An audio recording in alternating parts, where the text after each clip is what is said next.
Hello everyone and welcome back to Geek Chef Gaming. I'm your host Chris the Geek Chef Tracy, and I'm here bringing you Diablo 1. This will be a full lore playthrough of the original game, and I hope to play through the entire trilogy. Um, and I hope you enjoy it.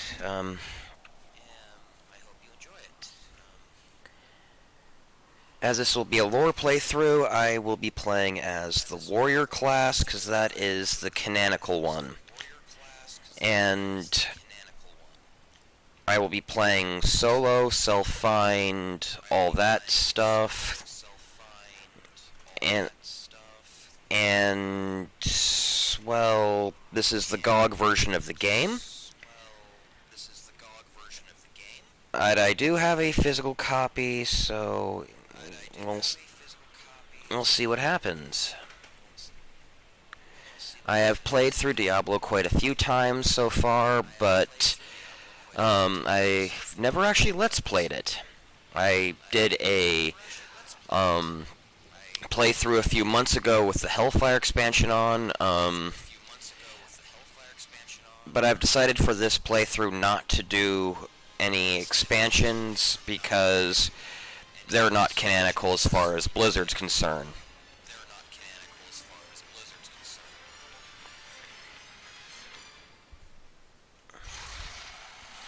And with the intro cinematic pretty much done, let's hop into the game.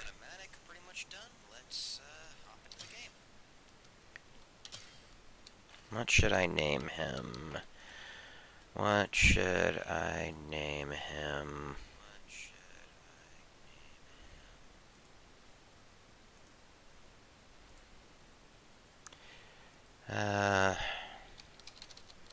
Lore Master seems appropriate.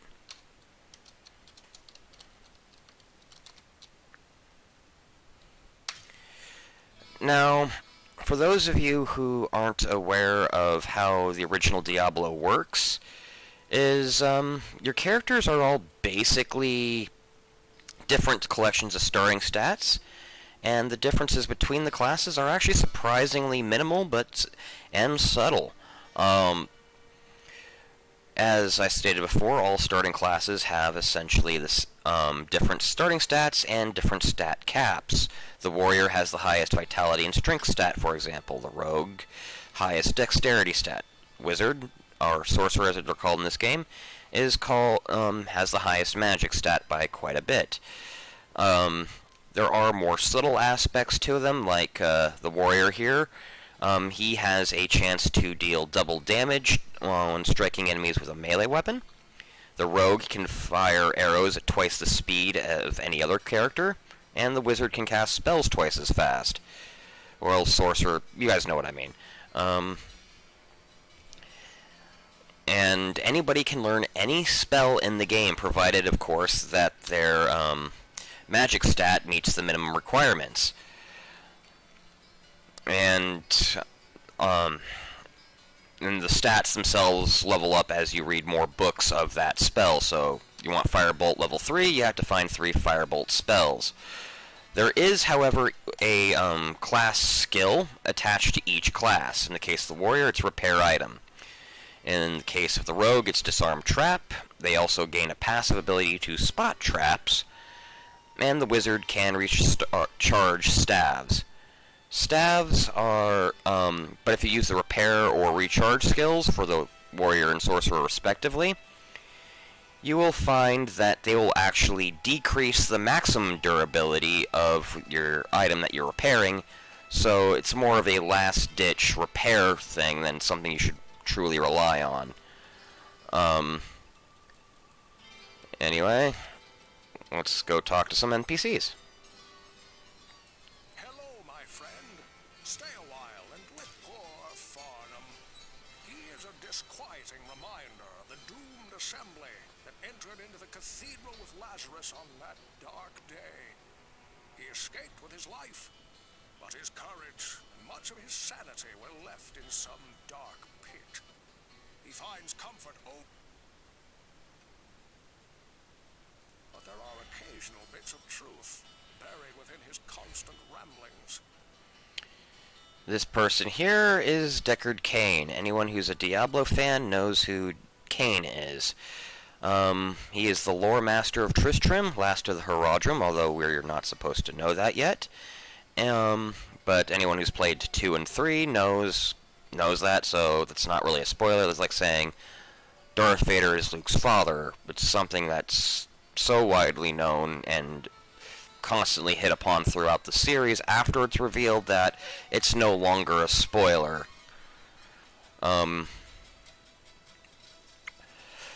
But his role in this game is to identify items, which is the role he's had in 2, until they basically gave you the ability to identify your own items in 3, but that's its own thing. He does give you a lot of interesting lore, so we'll be talking to him quite a bit. The gossip bit, as you saw, it's just a random blurb about a random villager. It helps direct players to different people. Here is Farnham the Drunk, the man he was referring to. Farnham is one of the few survivors of an fated raid on the Cathedral after Lazarus kidnapped the son of the King Leoric and whipped up the villagers in a frenzy to try to find them, only for them to be ruthlessly slaughtered by the demons within the Cathedral. He's more of a pitiable character who, while he can give you some decent insight on there, it's basically the old PTSD veteran who's just trying to forget everything at the bottom of a glass as his character. And a fellow drinking geese? The gal that brings the drinks? Oh, yeah. What a pretty lady. So nice, too. That's Jillian the barmaid he's referring to. She's up here. She's staying in Tristram to care for her sickly grandmother, who does get prophetic visions in her dreams, and as such can be quite a useful bit of information as well, but she's just mostly here to be a friendly person to talk to. Good day. How may I serve you? Farnham is a drunkard who fills his belly with ale and everyone else's ears with nonsense. I know that both Pepin and Ogden feel sympathy for him, but I get so frustrated watching him slip farther and farther into a befuddled stupor every night. Farnham is a drunk. Okay. They will say different things occasionally. This is Ogden. He's the tavern keeper, and he's basically the guy who keeps the entire town fed as it's basically being besieged from all these demons. Again, he serves more as a exposition dump rather than anything truly useful to you. But he does offer some interesting tidbits every now and again. As you returned, much has changed since you lived here, my friend. All was peaceful until the Dark Riders came and destroyed our village. Many were cut down where they stood, and those who took up arms were slain or dragged away to become slaves. Or worse. The church at the edge of town has been desecrated and is being used for dark rituals. The screams that echo in the night are inhuman, but some of our townsfolk may yet survive. Follow the path that lies between my tavern and the blacksmith shop to find the church and save what you can. Perhaps I can tell you more if we speak again. Good luck. This here is Griswold the blacksmith. He is probably the most capable fighter out of everyone in Tristram currently.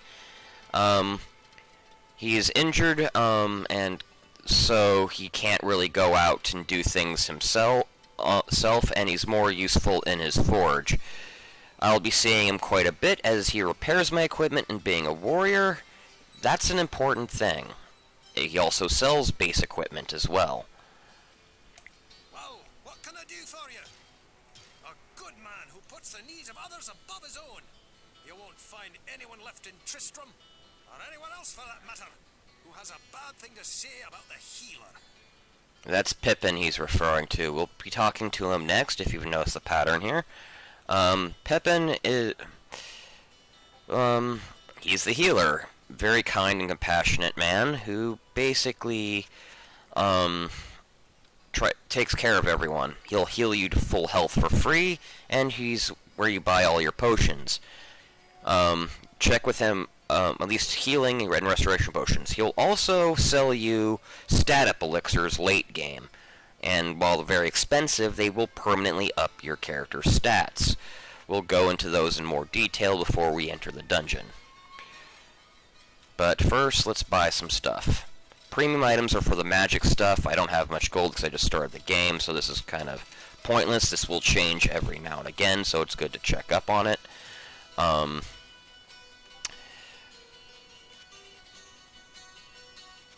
Kind of funny here. This probably has to do with the durability, but the robe has less armor, but is like much more expensive than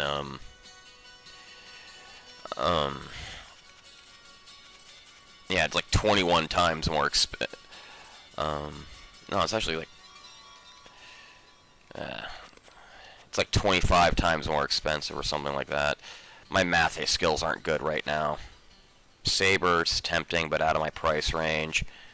Club, 1 to 6. This is 2 to 6, 1 to 6. I already have a club. Might just sell that. A good thing to mention about weapons is they come in two distinct damage types, and this is relevant for certain enemies who have certain resistances. For example, a skeleton is going to take half damage from an edged weapon, simply because it doesn't have any meat, bone, or organs that can be damaged by cutting. On contrast, a blunt weapon like this would get through that damage resistance quite easily, and be worth switching into. Axes count as both damage types, but to compensate for this, they eat both hands. Shields are shields. They help give bonus to your armor and help you block attacks.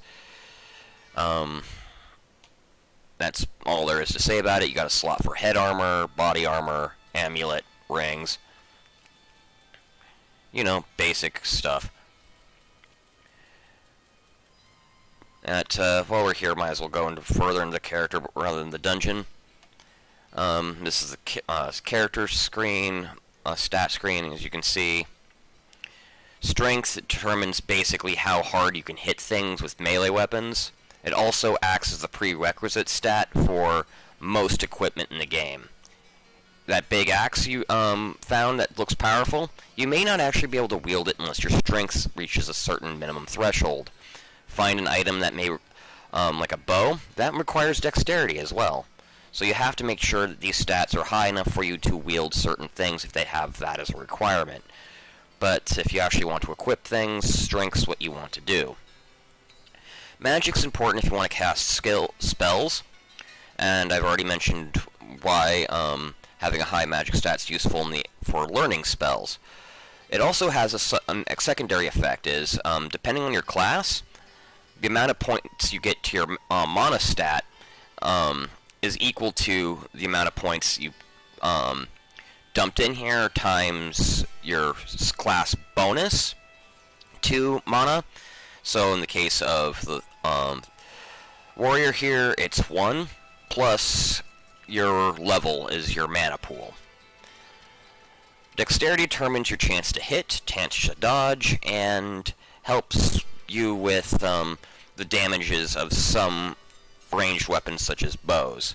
That might be in later games they incorporated that, but considering that's the only character that can go absurdly high with dexterity and is the rogue, I'd like to think that it does affect bow damage for that reason, as that's meant to be their main weapon. Vitality is simple in this game. It's like the simplest stat in the game. Vitality determines how many hit points you have. Full stop. Again, the formula is similar to that of magic, where it's number of points in the stat times your class bonus plus your level. And so, as you can see, the amalgamation of having a stat of 25 is 70 hit points. Basic armor class 7. Armor class determines basically how hard you are to hit, and to a certain extent damage reduction.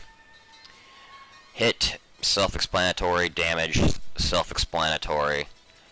And magic resist is interesting, as it basically is magic evasion and magic absorption rolled into one. The highest you can bring it up is 75%, and while you get an unspecified amount of natural resistance based off your character's level, this will primarily only go up based off the equipment you're wearing. And as magic damage in these, or elemental damage, is determined solely by this, it bypasses any armor damage absorption from your armor. So if you don't have this up high, especially in high difficulty levels, you're probably dead in 1 or 2 hits, even if you're a tanky character such as the warrior here. Let's go talk to Pippin.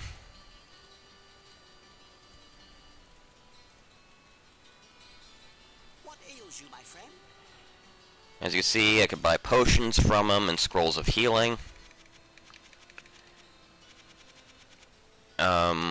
I'm probably just going to stay here for now, because there's no real point in me buying anything, so I'm better off just saving for better equipment, I think. But let's see if he has any interesting gossip. I did all that was possible for the child, but I know he despises that wooden peg that I was forced to attach to his leg. His wounds were hideous.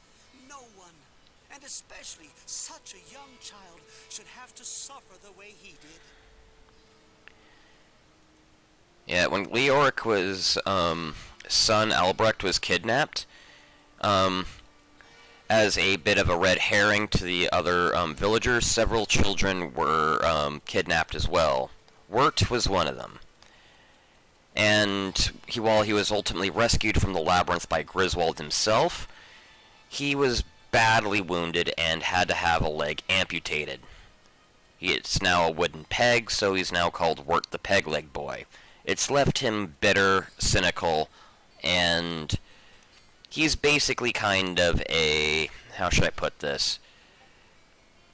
He's the local fence for a unspoken thieves guild, basically. He gets all sorts of illicit goods in, and for a small fee, he'll let you look at his inventory. It's not worth looking at it now, because I, one, don't have the money to buy anything, but it's, you can find some pretty good deals from him from time to time. It's worth checking out when you have lots of money. But it is completely random, whatever he has on offer, and it re-rolls every time you return to town from the dungeon. So, if you can't afford it that one time, well, tough luck. Psst, over here. If I were a few years older, I would shower her with whatever riches I could muster. And let me assure you, I could get my hands on some very nice stuff. Jillian is a beautiful girl who should get out of Tristram as soon as it is safe. Maybe I'll take her with me when I go.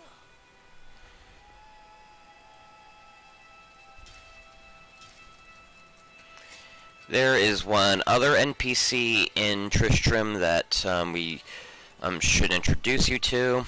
Adria the Witch. If you played Diablo 3, you're quite familiar with who she is, but she was quite a different character back in this original iteration. She was essentially the magic merchant. She lives in a small shack on the edge of the woods. The shack is glowing with a strange otherworldly light, and she sells you magic potions and stuff of that nature, and basically acts as the magical counterpoint to Pippin, although she will not recharge your mana. She will recharge your staves, for a fee, of course. You can also buy scrolls and magical books from her. If I was playing a sorcerer character, she would become arguably more important to me than Griswold, because of how often I would need to talk to her to buy things. I sense a soul in search of answers. Yeah, see, potions, full meaning, identity, might buy that, because it costs the same to just identify an object with a scroll as paying Cain, because you actually have to pay Cain in this game for him to identify anything. As you can see, she also sells some magical staves and some accessories here, but way out of my price range, and these things will be cycled out at a later time. But healing will be a very useful spell for a warrior. Flash would be a good one as well.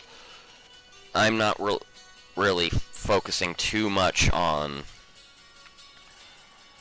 like, min-maxing my gold for this playthrough, but because some people say, as a warrior you should only learn spells A, B, and C.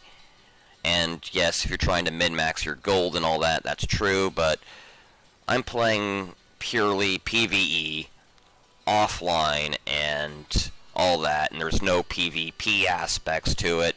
And in vanilla Diablo, you're locked into the basic difficulty level. In the Hellfire expansion, you can choose your difficulty between Nightmare and Hell. Those are meant to just be harder modes to play through once your character beats the game, because one of the things I like about the Diablo franchise is you can always start a new game over with your old character and just keep playing them perpetually in an endless New Game Plus loop.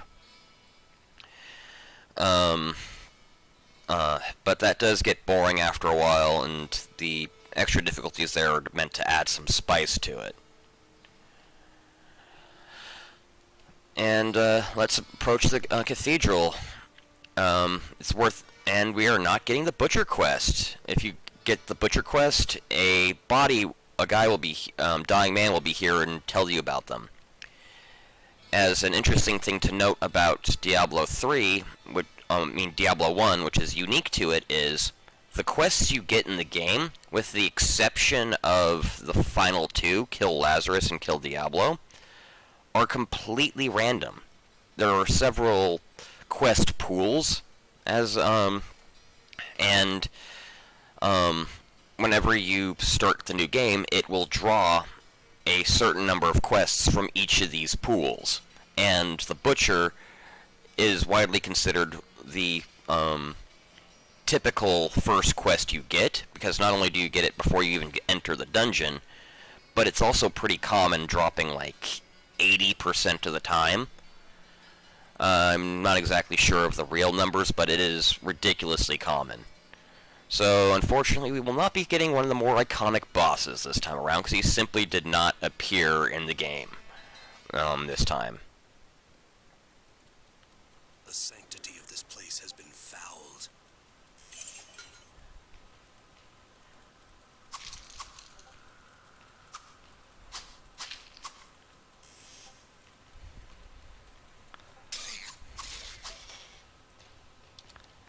Pop this on, because something's better than nothing.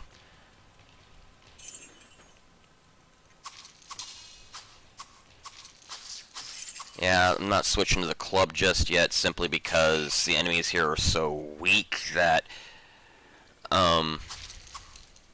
they die in one hit anyway.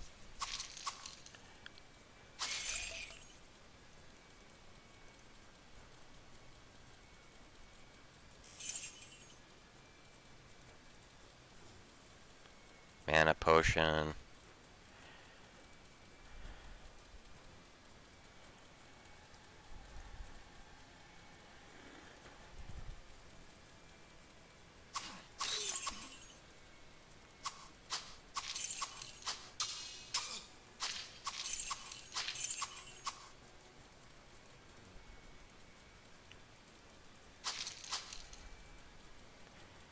Okay, no extra rooms. Hit tab, you can bring up the mini-map like that. There's the stairs to the next floor of the dungeon. I'm not going to go down there just yet, because the enemy's strength does go up quite rapidly, and there's only 15 floors to the dungeon. That may not sound a lot, but they get increasingly larger as you go down.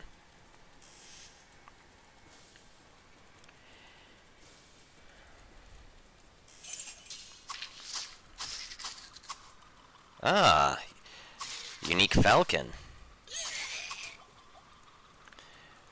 Well, not unique, but magic falcon. If the lettering is blue on a item, it means that you can be identified.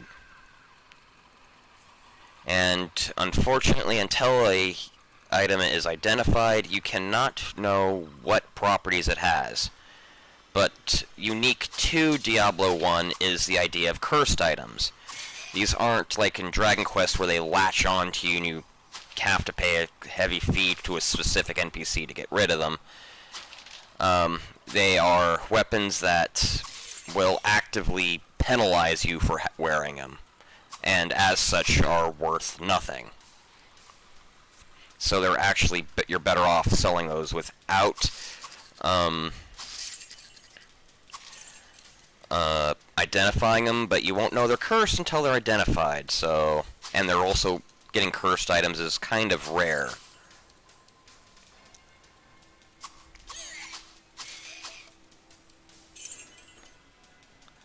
Leveling up, okay.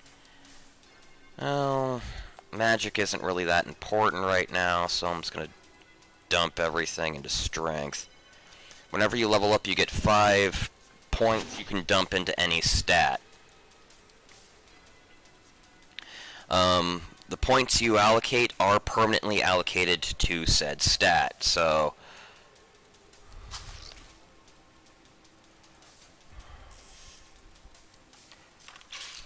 that door was trapped.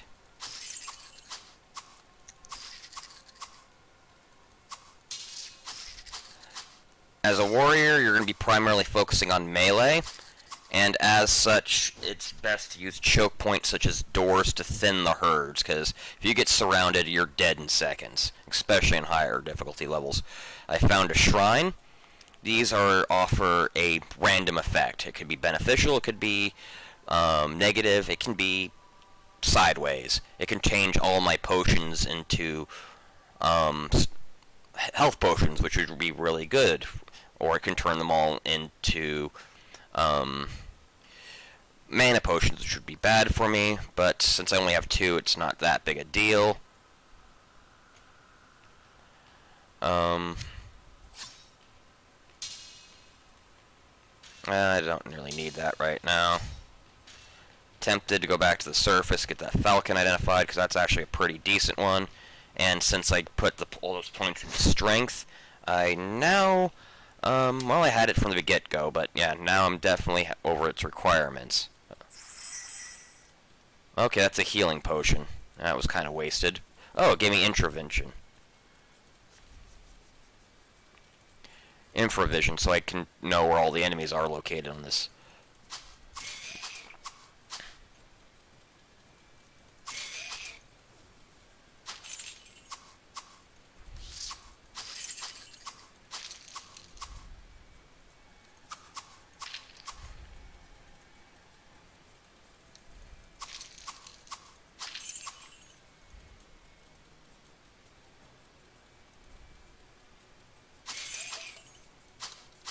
And if you want to just attack without moving, just hold down the shift key and you'll attack well, without moving to engage the enemy. And this is very useful if you have ranged weapons.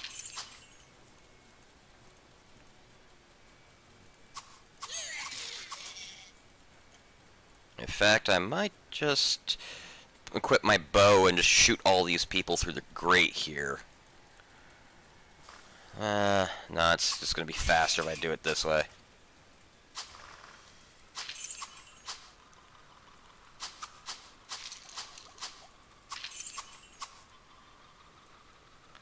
Might reorganize my belt, which is that little bar of potions here.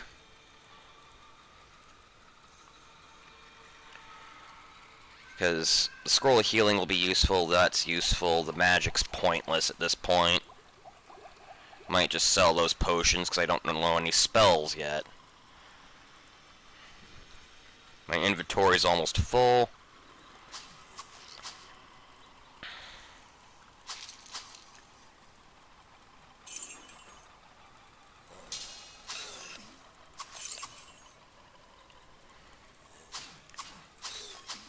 And this is basically the core gameplay loop. Kill enemies, hope they drop loot that you can then use to upgrade your character.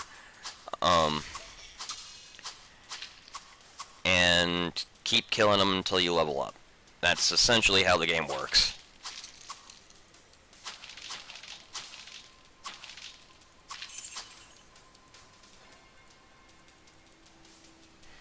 Got another level. I'll put 2 points into Dex, 2 points into Vitality. No, I'll put 3 points into Vitality, get some more HP going. And those 3 points gave me 10 HP. Scroll of Identify, that'll be useful. I don't have a spell ready. Bronze Falcon. Pretty crap, but it's better than my dagger. All it has is a bonus to hit.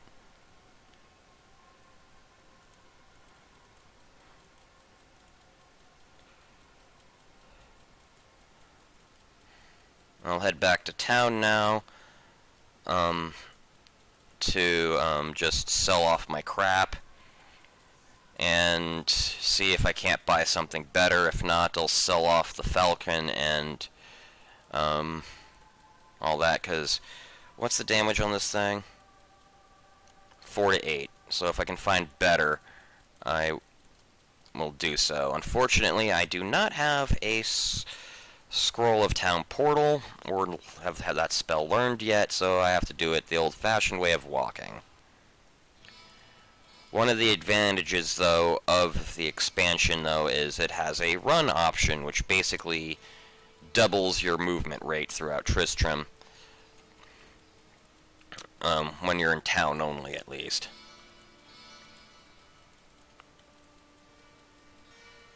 Good day. How Farnham is a drunk? You already told me about Farnham. Greetings, good master. Well, Griswold, the blacksmith, is extremely knowledgeable about weapons and armor. If you ever need work done on your gear, he is definitely the man to see.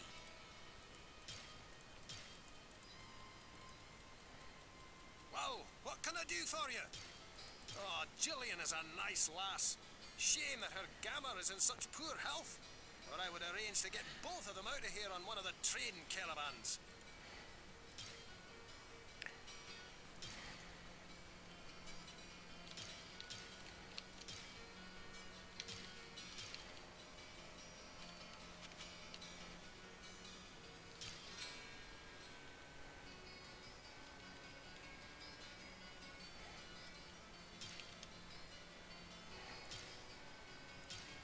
I'll get that bow identified. Hello, my friend. Stay a while and listen.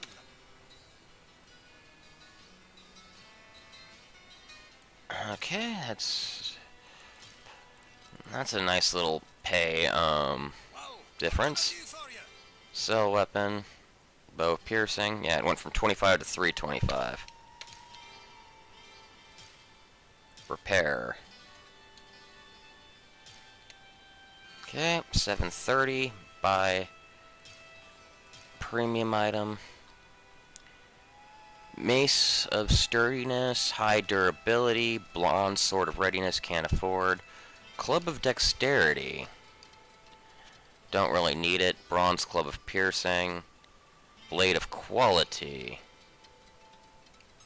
Need more dex. But I might pick that up.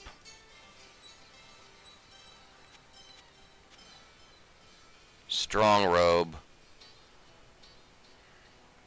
Not worth it, so I'll buy some better armor.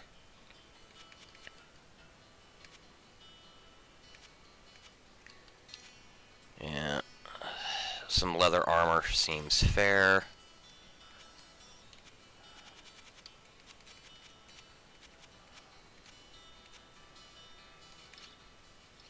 Small shield. We'll replace my buckler. And I think that's good enough for now.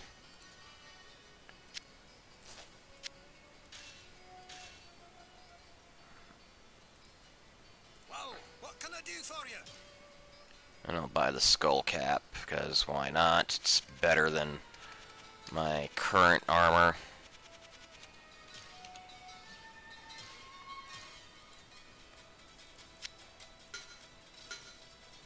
Well, what can I do for you? General rule of thumb is if the numbers go up, it's better. And I'll repair my thing because I don't want it breaking on me. That ate up a decent chunk of my money, but, well, it is what it is. And I'm at full health, so there's no point seeing Pepin. Might sell off these potions to Adria, but which is tempting. But I got plenty of inventory room, so I'll just hold on to them for now. Because I'm going to need magic potions sooner or later. Just don't need them at the moment.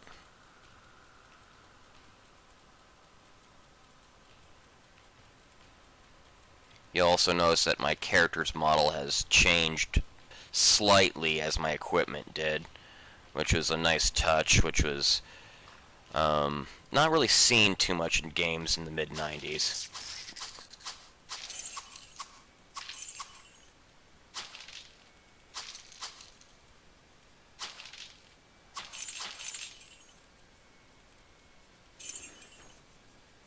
Shrine here. Gloomy shrine. That definitely sounds like it's cursed, but whatever.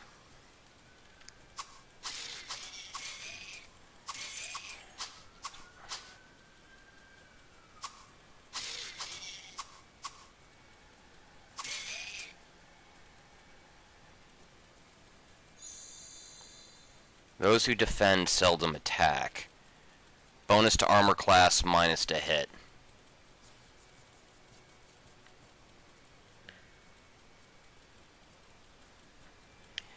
Shrines are a little cryptic with what they do. As you can see, they speak in riddles. And the benefits in a riddle, and you have to basically figure it out. Either by trial and error, looking it up in a wiki, or applying some sort of logic to the riddle. Some are more cryptic than others, and that one was relatively straightforward.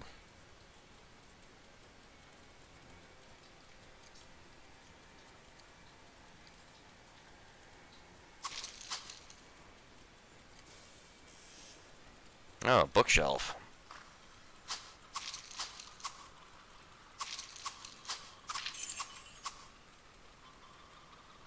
Any scrolls? Not that I can see. Book of Firebolt. Okay. Don't have the magic for it.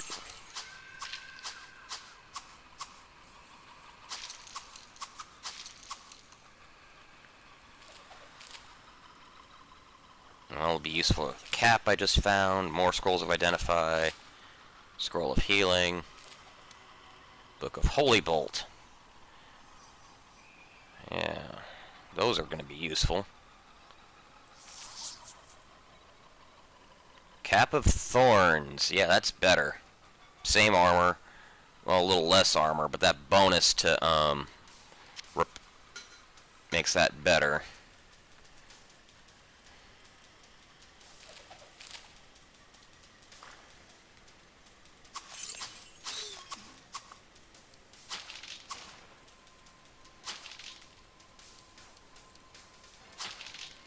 Yeah, this is a little bit slower paced than Diablo 2, simply because fewer enemies and all that. And Diablo 3 just is pure power fantasy, because they want you to feel like a badass right out the gate. But at least this game lets you build a character the way you want it to. Whereas Diablo 3, well... It's a decent game, don't get me wrong, it's just... How should I put this? Diablo 3... It feels like it's holding your hand more. I know it doesn't look like I'm having any difficulty, and I'm not, because these are all the early game fodder enemies. You're gonna plow through them. But Diablo 3 doesn't even allow character building. My level 60 barbarian is going to be the same as your level 60 barbarian. The only thing difference,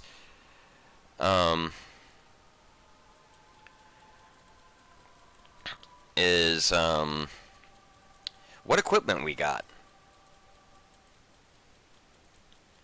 Whereas in this game, due to how you allocating your own stats, what skills you find, what spells you find, and other things, my level 30 warrior can be drastically different from anyone else's level 30 warrior on a mechanical and gameplay level in all stripes. So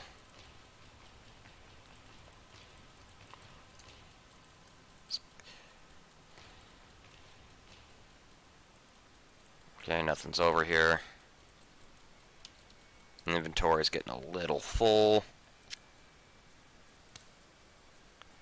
But I'll pop these down here. Place those.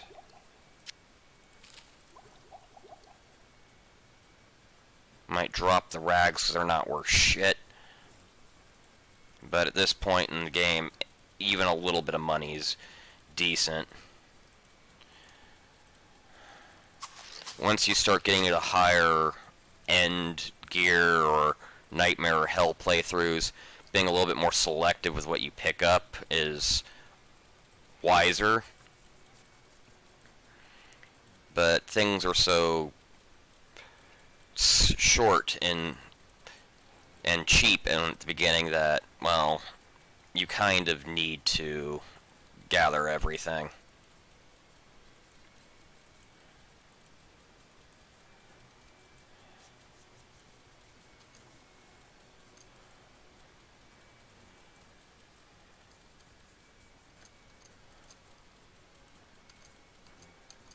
Okay.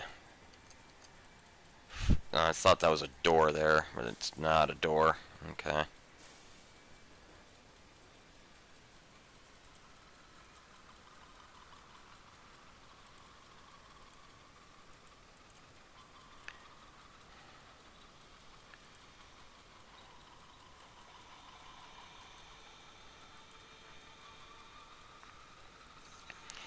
I decided to do the Diablo lore playthrough simply because, well, I know that there's a Diablo 2 remaster coming out soon, and I wanted to play through the series in preparation of that and try to manipulate the algorithms. Got lucky there that my damage was minimal and it killed off 2 enemies with me not needing to do anything.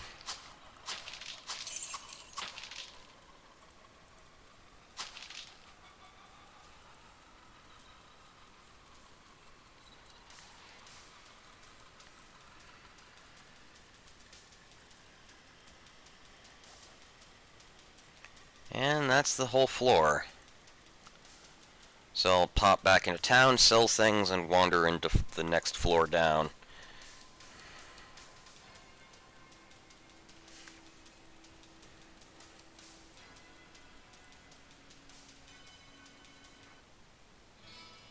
How close am I from leveling? And a decent amount.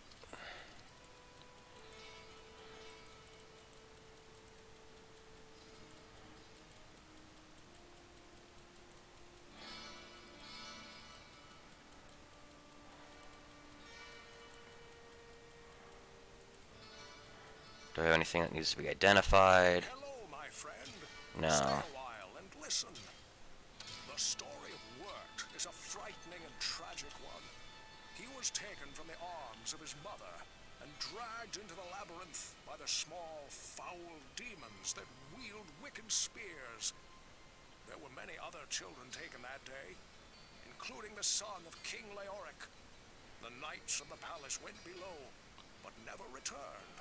The blacksmith found the boy, but only after the foul beasts had begun to torture him for their sadistic pleasures.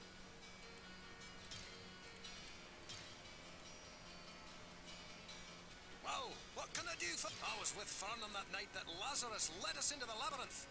I never saw...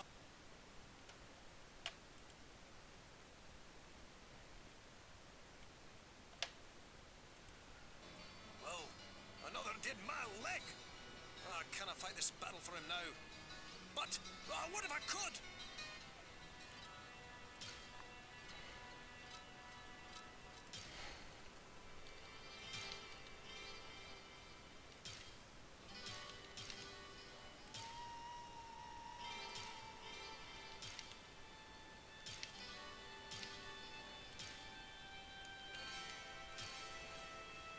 Now it's time to start focusing on premium equipment, but nothing is really all that useful. Unfortunately, I blew too much money buying equipment, so I'm not going to be able to get the blade of quality. If I'm lucky, it will be here after I go down another floor, because whenever you drop floors or quit and reload the game, inventory of shops will reset to an extent, and some items will be dropped and others will be regained. What ails you, my friend? Griswold knows as much about the art of war as I do about the art of healing. He is a shrewd merchant, but his work is second to none. Oh, I suppose that may be because he's the only blacksmith left here.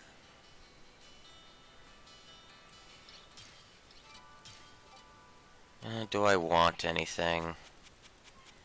No.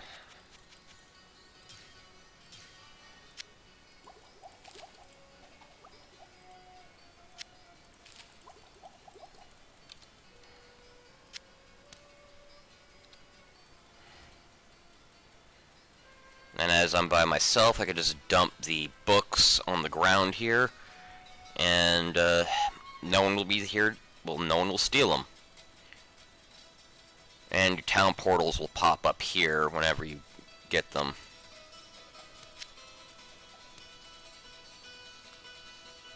Might dump my next level into magic and start getting that up. Unfortunately, the wizard's magic stat caps at 50, so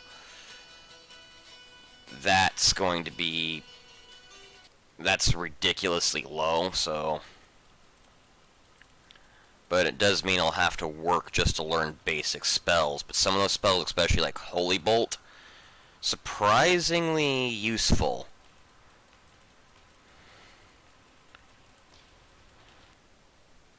Okay, I'll save because I entered a new floor. That's always a good thing to do because there are no checkpoints in this game. Death is to your last save.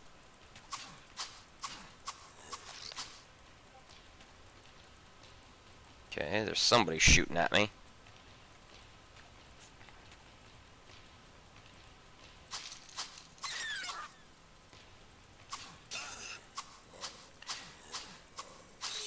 Yeah, zombies are super slow, but they hit like a truck if you aren't careful.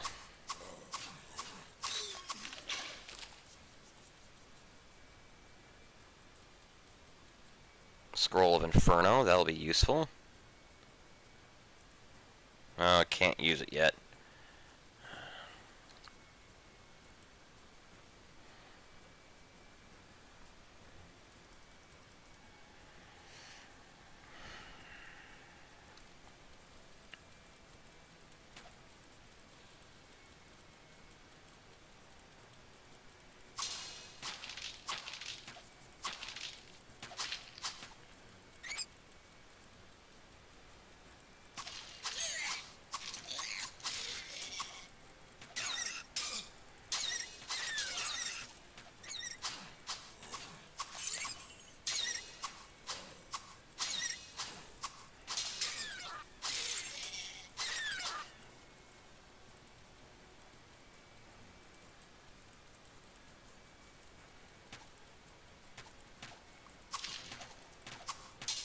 This ain't good.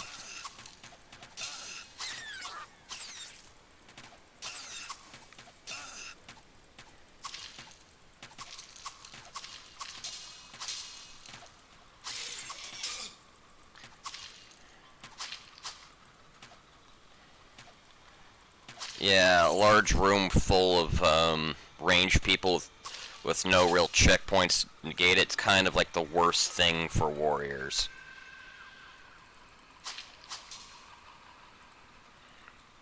Fortunately, I didn't take too much damage. And I have plenty of potions. So I was able to tank that room without any issue.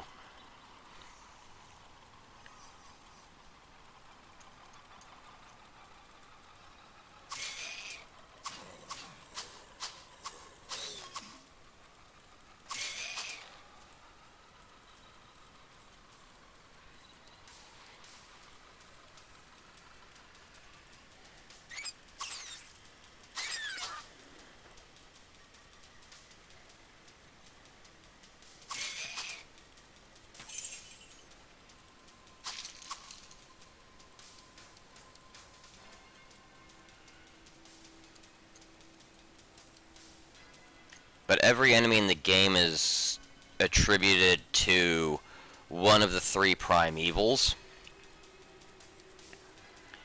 And, for example, all the undead are considered minions of Mephisto. The little imp dudes and the flame and the little bat things are attributed to Baal, the Lord of Destruction.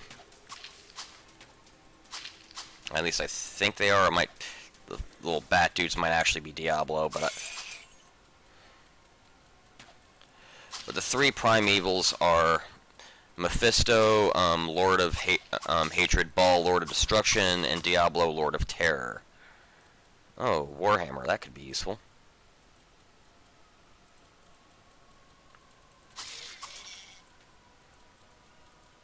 Leveled up again, but there is no real hard pause in this game. It's all real time. So it's best not to get caught in your menus and stuff until after you've killed everything. And are in an area of relative safety.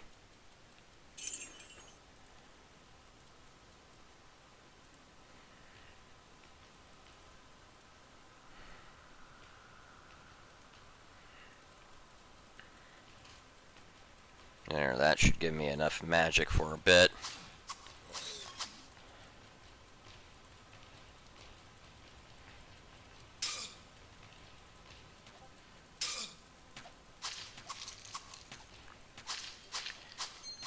Ooh, a ring.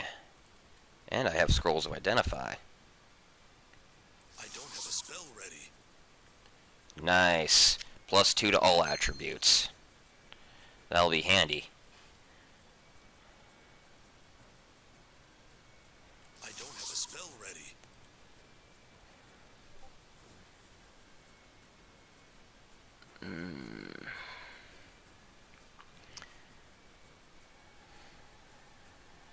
That I might swap out the saber for.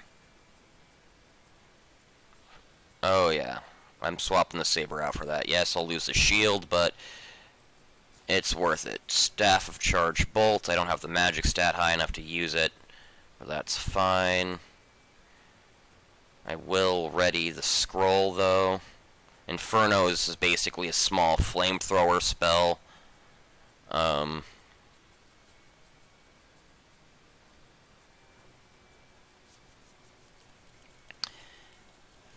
And interesting fact about stats are, you can actually fudge your magic stat to when learning spells by keeping like lots of high plus magic items lying around.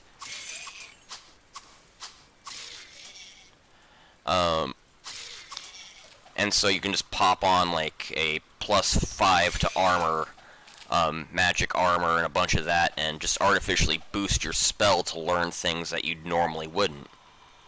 And I found a town portal spell there, which is always nice. Holy Bolt. That will come in useful, and that's my first spell. Town portal. We'll see what happens, but considering the number of archers, Holy Bolt will be useful. Holy Bolt does decent damage, but it's restricted only to attacking undead. The instruction manual does say it affects demons, but I'm not wasting mana firing Holy Bolt at Diablo.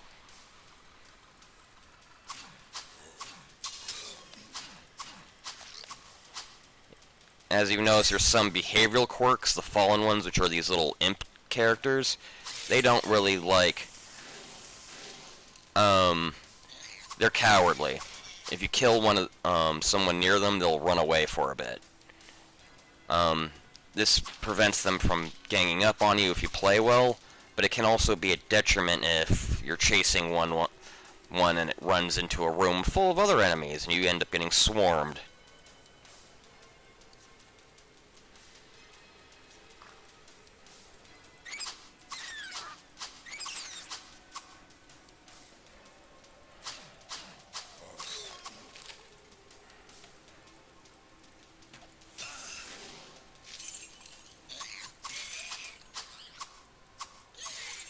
Oh, unique.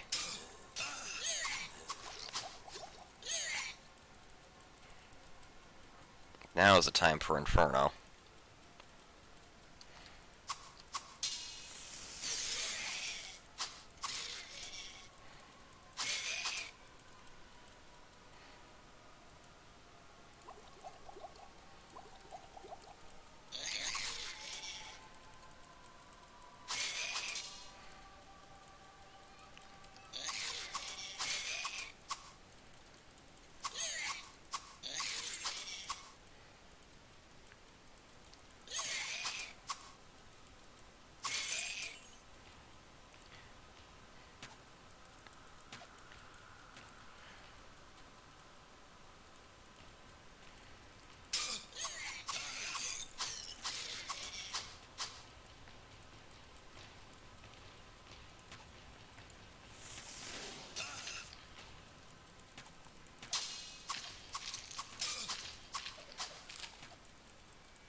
Come on, let me pick. It's not. Let me pick up the gold.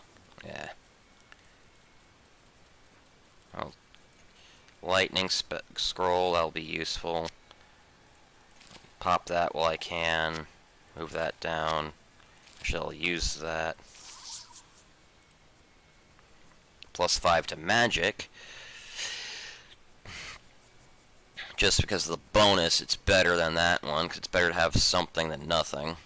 Even though it is a drop in total.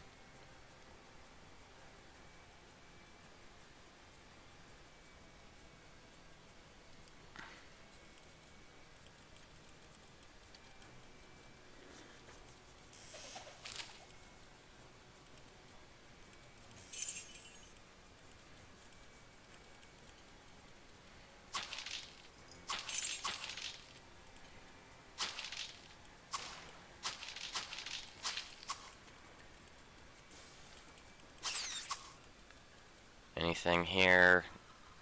Club. I gotta pawn some of this stuff. A basic club is worthless, so I'll just leave it there.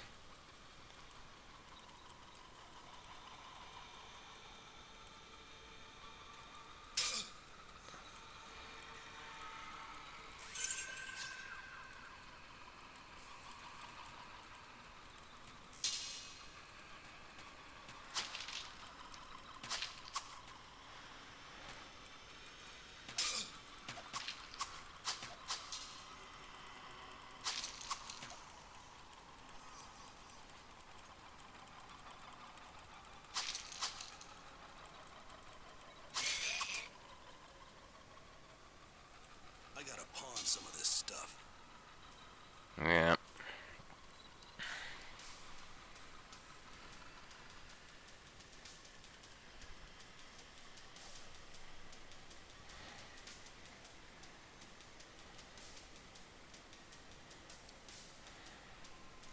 Okay, so that means town portal.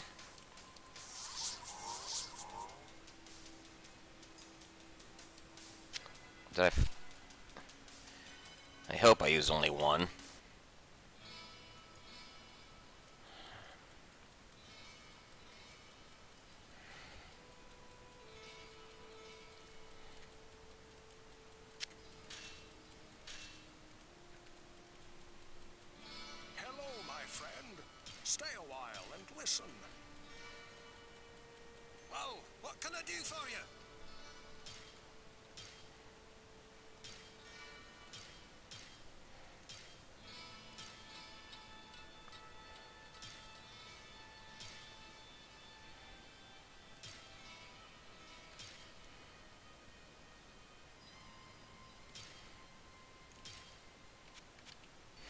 Sword of Mind, Red Claymore, Red Cap of Might, Blue Buckler. I don't really see any enemies with lightning yet, so that's not yet quite good. Armor of Radiance might be worth picking up later, but not right now.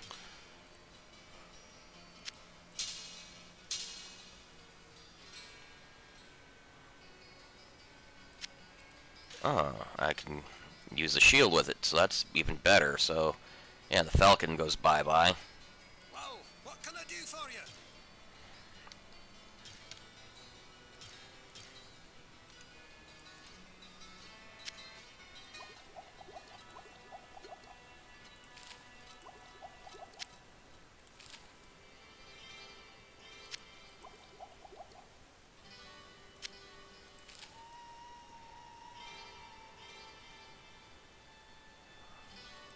See Adrian sell that staff. Maybe buy some more scrolls of town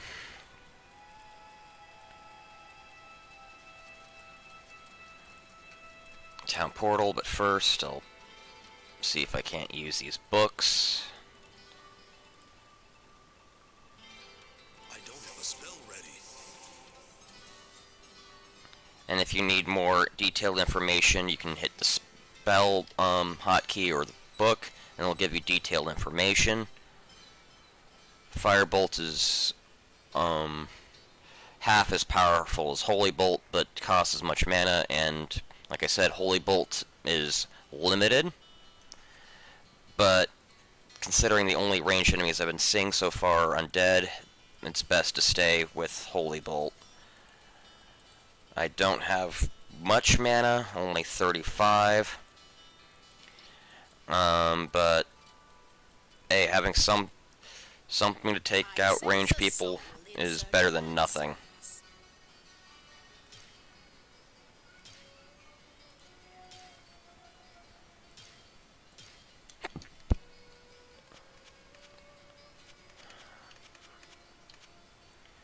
Book of Town Portals. Tempting. Very tempting. But unfortunately cannot afford it right now. The sum of our knowledge is in the sum of its people. Should you find a book or scroll that you cannot decipher, do not hesitate to bring it to me. If I can make sense of it, I will share what I find.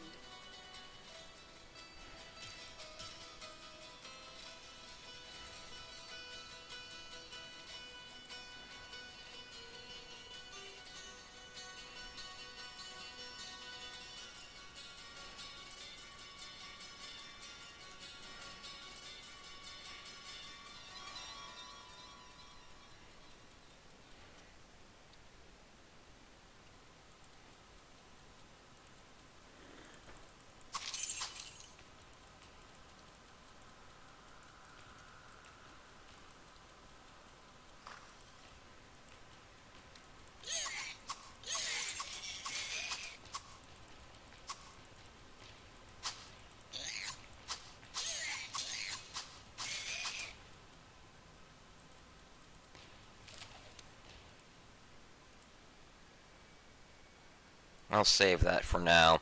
Reading books will also restore a little bit of your mana as well, which is an interesting quirk.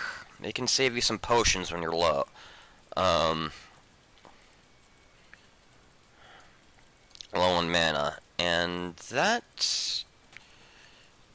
is always a good thing.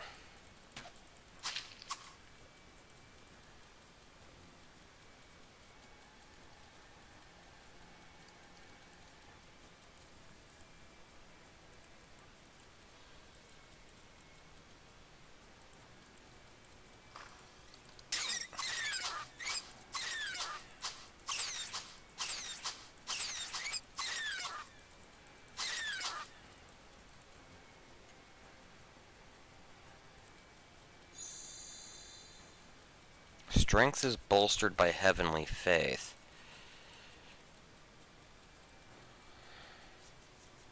Okay, +1 to strength. Or plus strength based off of a Yeah, it gave me a +2 to strength. I'm not sure if it was just a flat +2 based off of everything, or if it's based off of another stat like magic or something. I'm not arguing. It's free, attribute points are always welcome.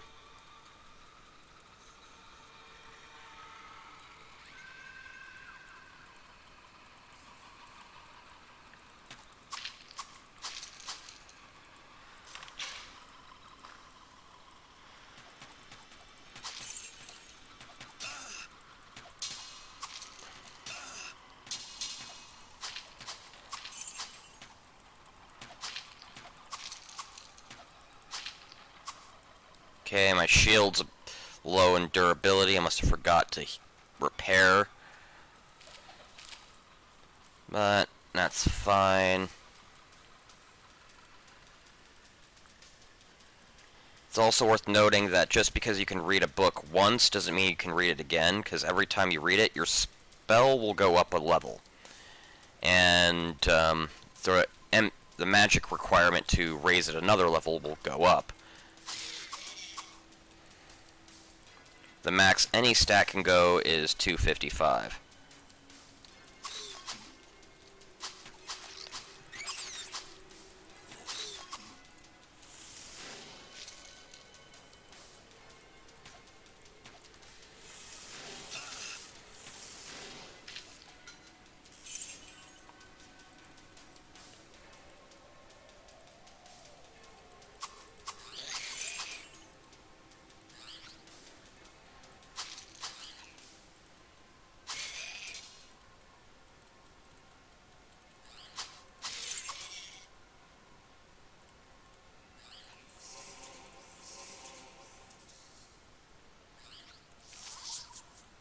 Red cap, fire resistance. I'll worry about that once enemies start actually dealing fire damage.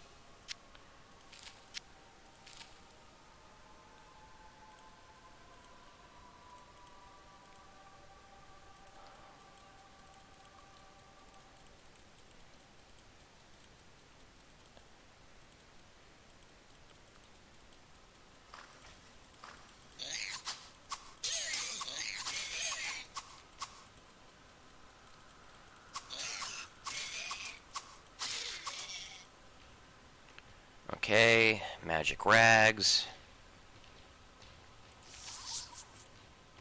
Plus 20 light radius. Pretty much only worth selling.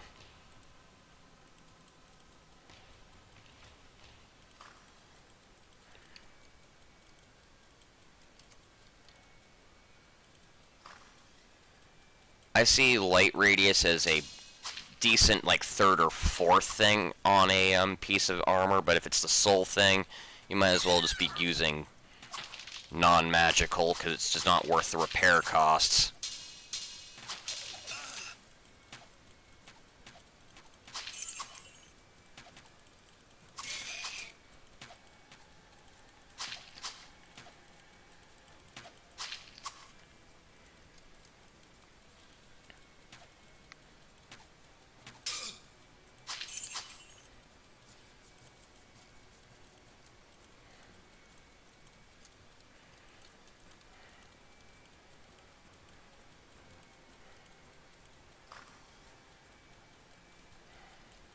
Okay, nothing in that room, so I think that's it. No, there's something over the way the fuck over there. But other than that, I think that's everything on this floor. Did I ever see the floor down? I'll find out. Doing good. Experience points wise. Magic potion. Yep, there's the down.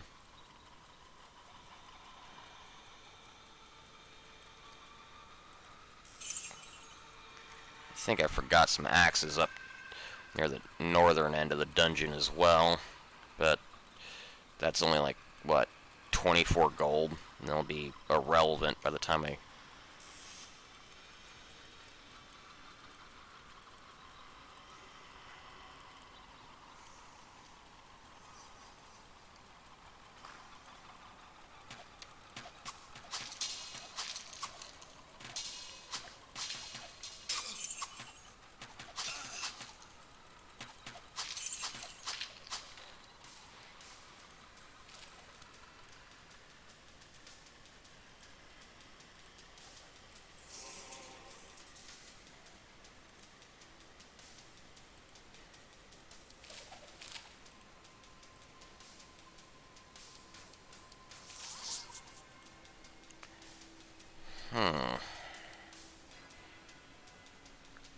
That's 3 to 12 versus 5 to 9. This is more consistent.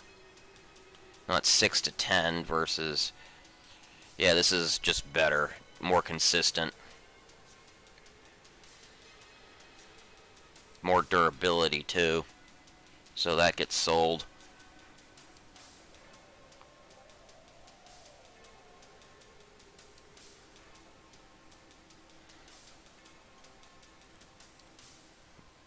Basic hunter's bow, that can be left behind. Actually, I'll swap out the hunter's bow for... because it's a higher tier bow. And since I'm basically at the end of this floor, I'll just go up the old-fashioned way. No point wasting my town portal.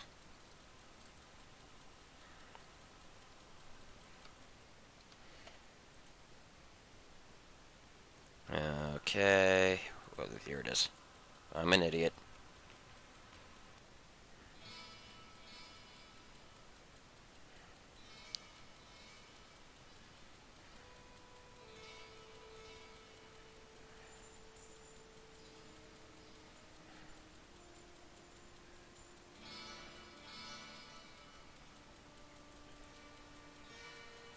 Well, what can I do for you?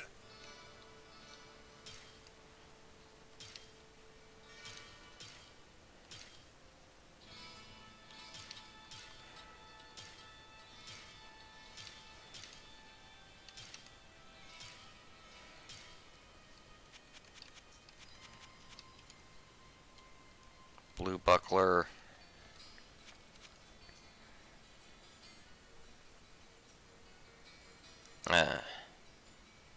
Red cap of might is also tempting. Did I sell... Yeah, I think I... Yeah, oops. Sold the cap with the fire resistance, but I won't be needing to worry about elemental resistances till I reach the catacombs, which will be in a level or two down.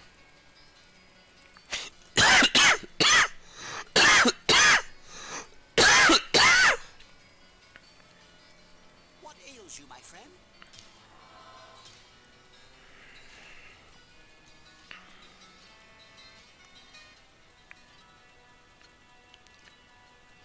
I should be doing more gossip for the lore purposes, but it's, as you basically all heard, it's basically just people talking about each other, and maybe, if you're lucky, a little bit of lore about the Archbishop Lazarus and stuff of that nature. Soul in search of answers. There is much about the future we cannot see, but when it comes, it will be the children who wield it. The boy word has a blackness upon his soul, but he poses no threat to the town or its people. His secretive dealings with the urchins and unspoken guilds of nearby towns gain him access to many devices that cannot be easily found in Tristram. While his methods may be reproachful, word can provide assistance for your battle against the encroaching darkness.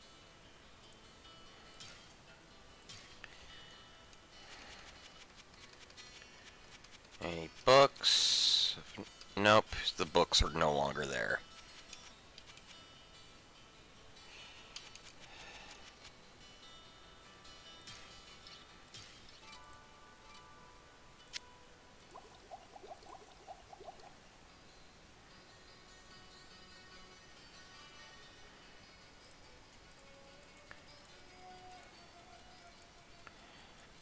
I should also mention that you can hotkey spells to F5 through F8 if you should want to, but right now I have so few, it's not really worth it.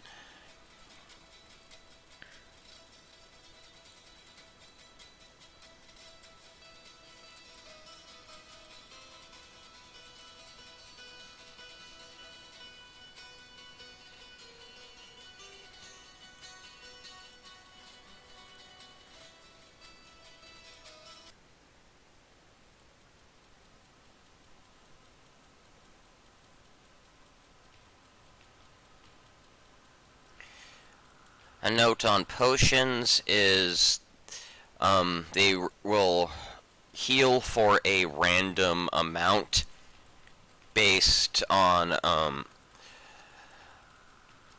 of health, so they can't be they're helpful, but they're not super reliable. So once you start hitting the lower levels, probably starting with the catacombs, maybe even a little bit before that, on level 4 or 5 of the cathedral, you might want to start swapping over to full health, just so you have more consistency with your heals. So far, no quests.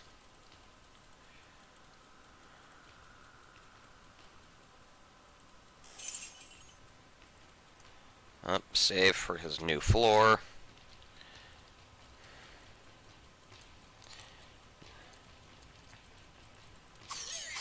And some of you... Okay, restoration potion, not bad. Full restoration potion. That actually might be just sold. But some of you may have noticed that when I cover my cursor over an enemy, its name will pop up and a number of kills. An interesting thing to note is the more you kill certain enemies, the more details you get about it. Such as resistances, number of hit points, etc., etc.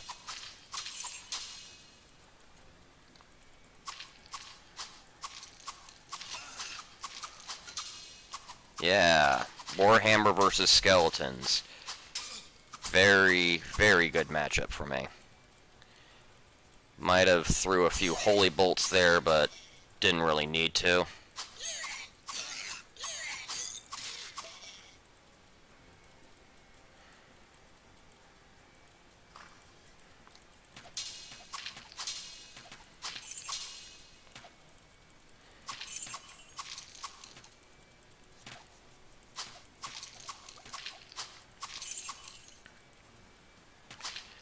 According to the GDC interview with the creator of Diablo, they actually said XCOM's an inspiration for the game.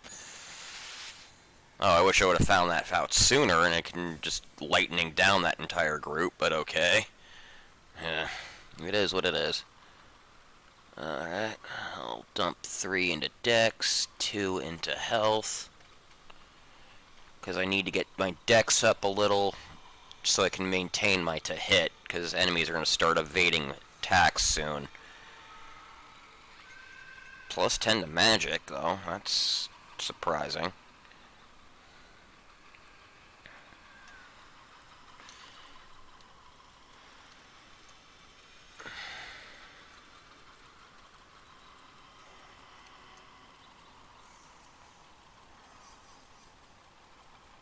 King Leoric's tomb. Well, this would be a good time to explain about King Leoric. Leoric was a kind and just king who came from a neighboring country to the east and basically took over the region. However, due to where he set up his capital, lots of bad things happened. I'll talk a bit more once I clear out more of these guys.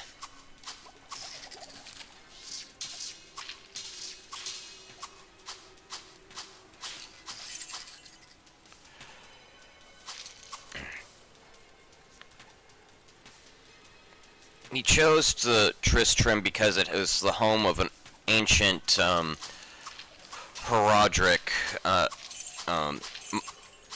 cathedral that he eventually made the seat of his power and renovated out to make it to the cathedral we see now.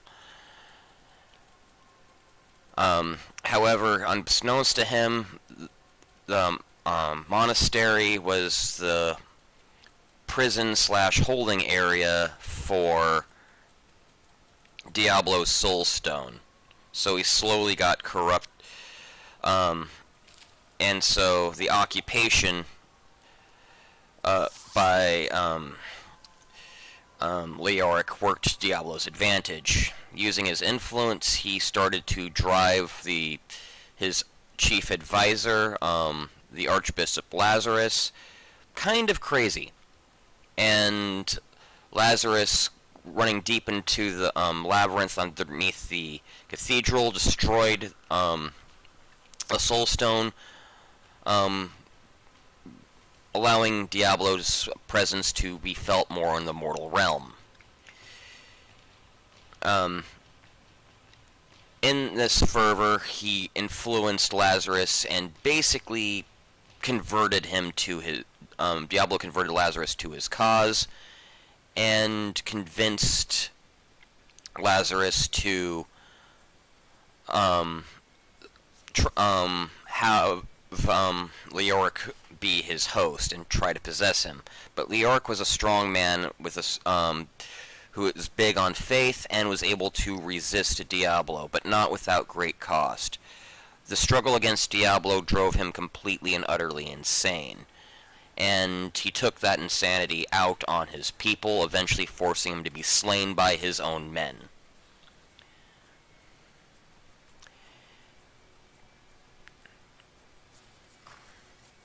We'll learn more about that as I talk to the townspeople about the quest.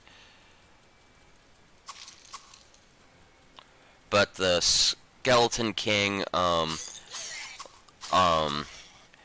Leoric is now known as,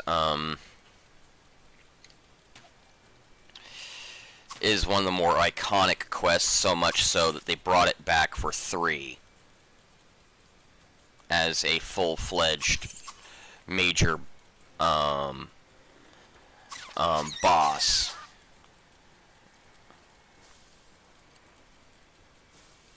In fact, in some ways, 3 was trying to be like a soft reboot of 1, and they failed more than they succeeded in that regard by quite a significant margin.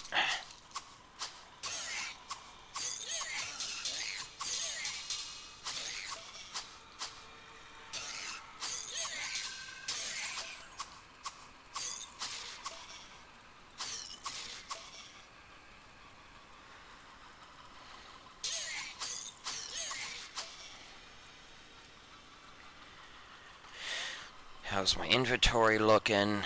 Pretty open. Pop this potion here. It's always good to be at near top health, just to be safe. Might switch over from Holy Bolt to Fire Bolt, just so I can deal with some of these enemy mobs.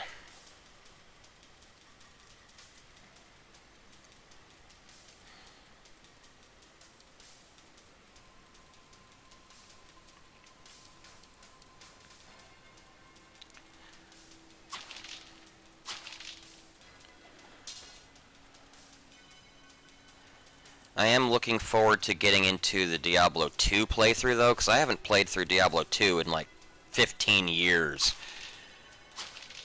So it would be a near blind playthrough.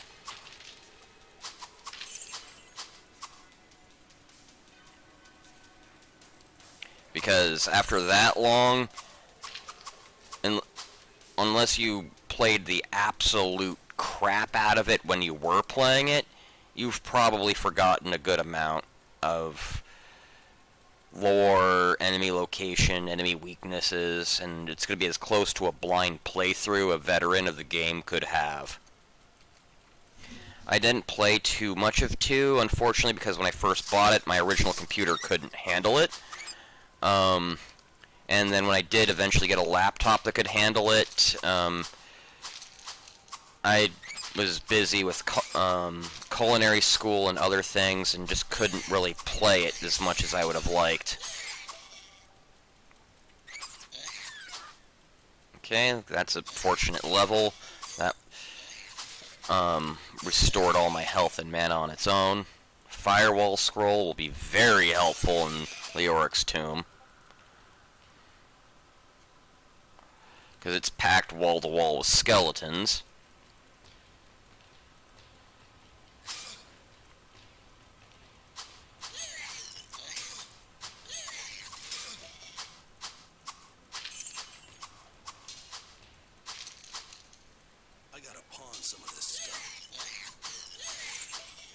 It's originally worth noting that the warrior was meant to be like an everyman, a soldier, a mercenary, what have you.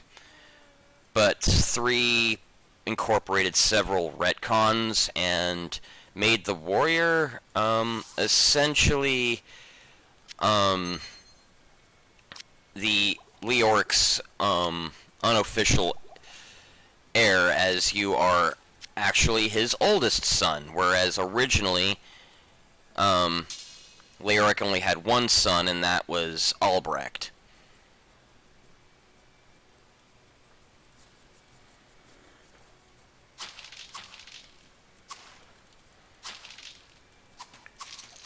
There was all sorts of other little things.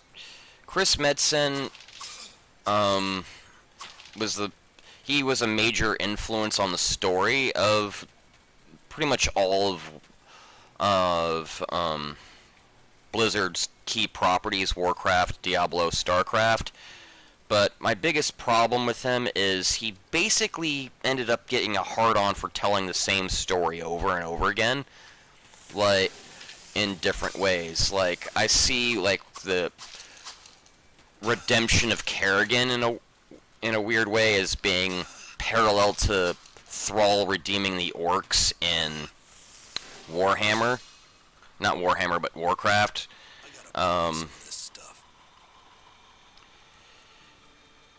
It's not a one-to-one parallel by any means, but they rhyme enough that,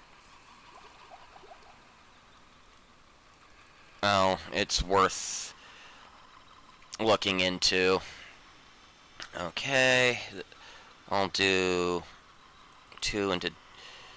Actually, I'll dump everything into Dex.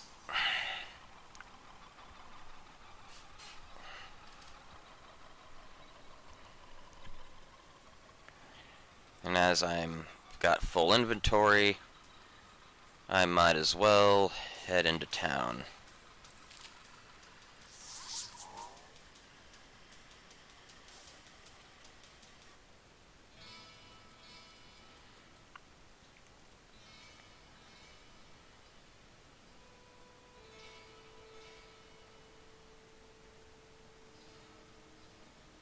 Out of identity potion, so I will need to talk to Kane about that. The blue cap might be useful in certain situations, but I'm probably just going to sell it. Hello, my friend. Stay a while and listen. Cursed Saber.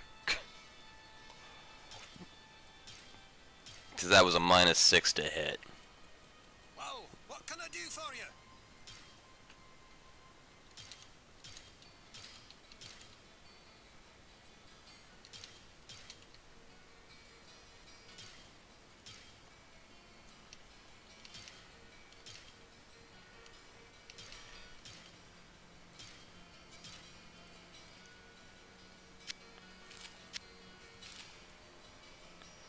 I'll buy a couple mana potions from Adria. Let's see. Okay. It didn't trigger since I didn't go into the area. Oh, that sucks. What ails you, my friend?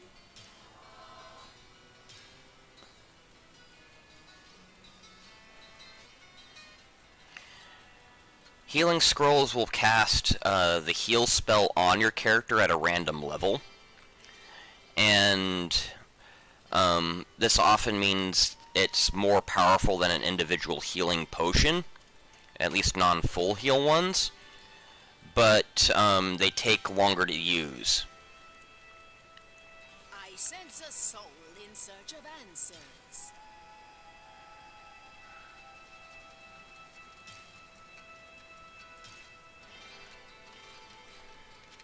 Let's see if you have any books. Book of Healing. Book of Holy Bolt. I'll just buy both.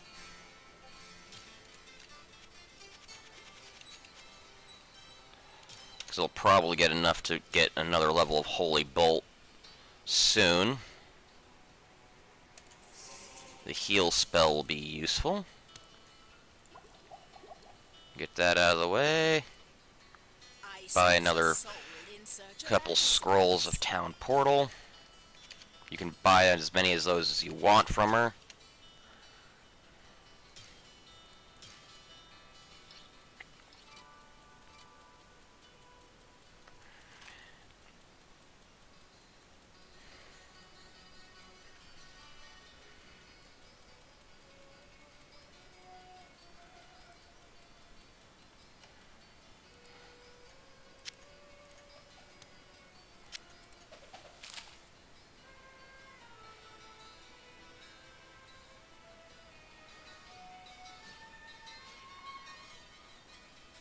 Yeah, so I'll drop that one there too.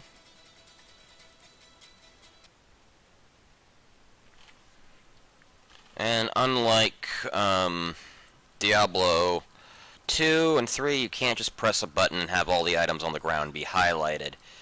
In fact, the expansion added a spell called Search that basically did that at a small cost to MP. Kind of annoying.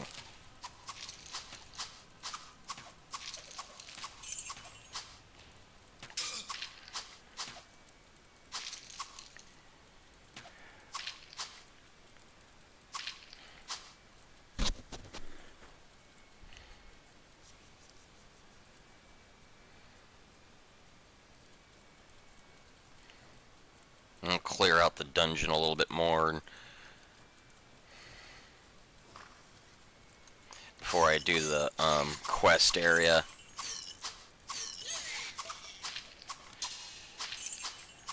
Yeah, every zone and area in Diablo 1 is randomly generated, with the exception of certain set-piece zones for quests. So King Leoric's Tomb will look the same and have the same enemy positions in every playthrough. The Hall of the Blind will always have part of the level where it's supposed to be on being a figure 8 pattern, etc., etc. Another Book of Healing. That is going to be useful.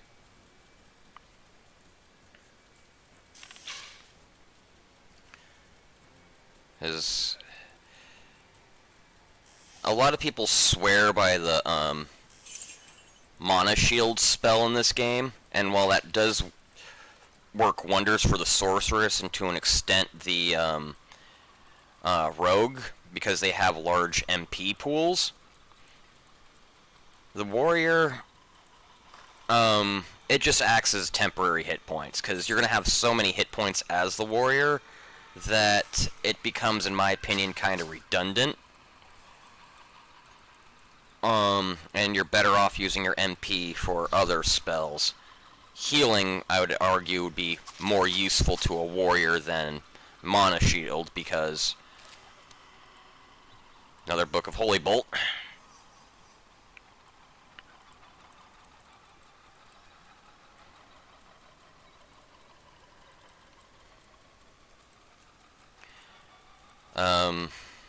What was I saying? Oh yeah, because it actually restores your HP, and, well, you kind of need a large reserve of that as every character, and as a warrior, you're going to have more HP per vitality point than any other class in the game. It's just how your class is designed.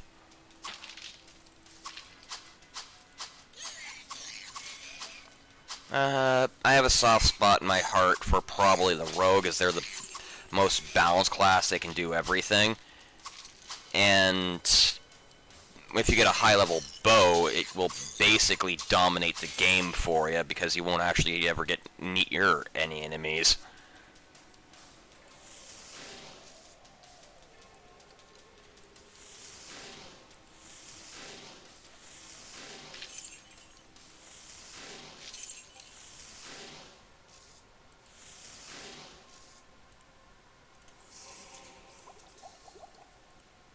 Disappointing.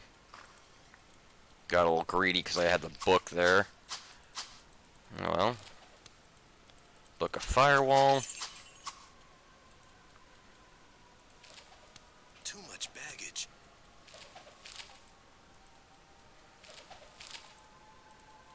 Lots of town portal scrolls. I can't carry anymore.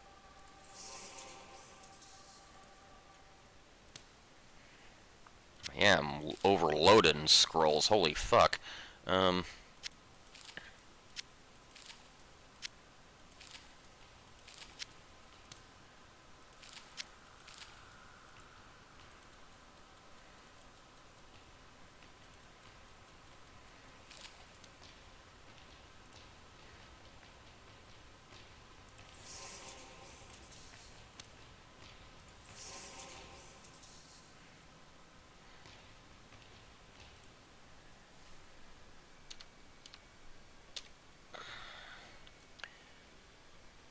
Heal spell level 3.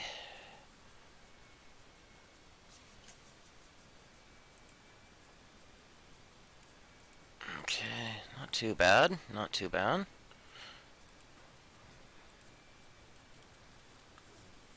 No, actually.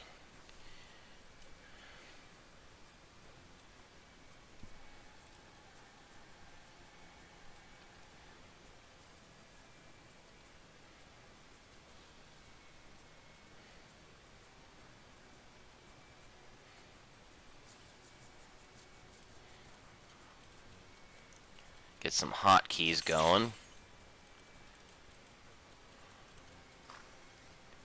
Probably sell the scroll of phasing, because that's just a teleport to random direction. A good get out of bad space.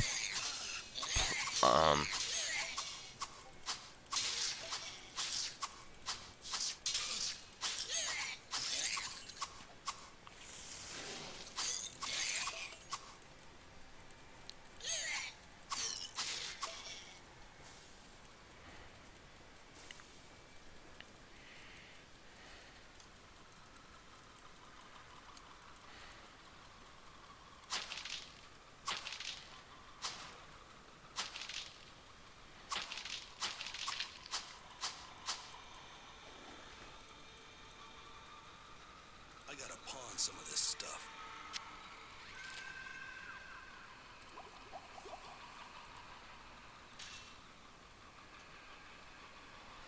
Full inventory.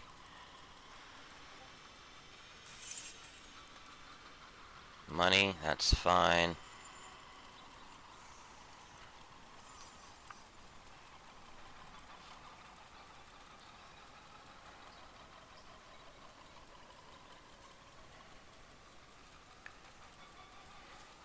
I'll make my way to Leoric's tomb now.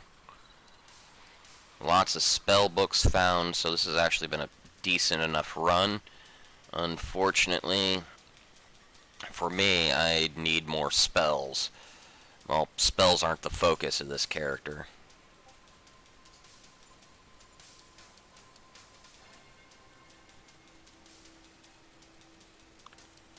Although I have a feeling I'm going to be maxing out my magic stat by the end of this game, because, well, I kind of want to be able to use everything I can find.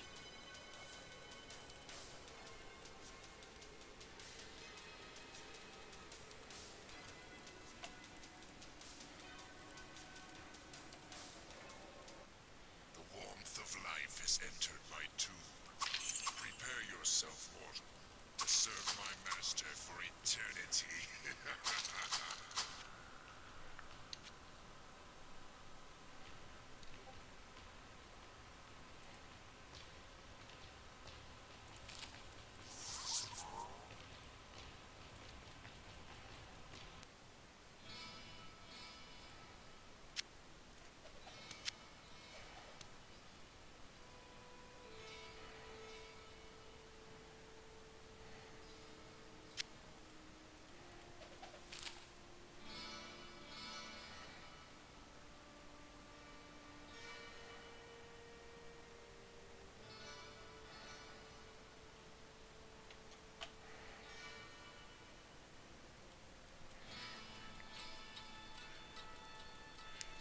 It's also worth mentioning that only certain vendors will buy certain things. Griswold will buy weapons, but not staves or scrolls. Hello, my friend. Stay a while and listen. Well, what can I do for you?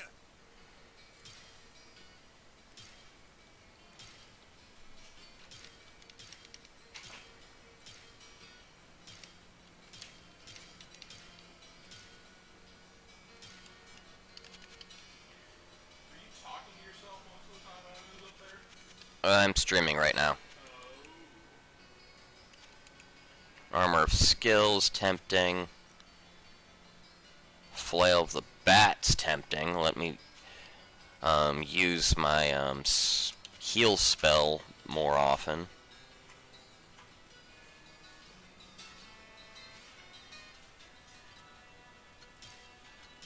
Nothing significant. So that can go here. That's being sold, so that can just stay there. Hooray for inventory Tetris.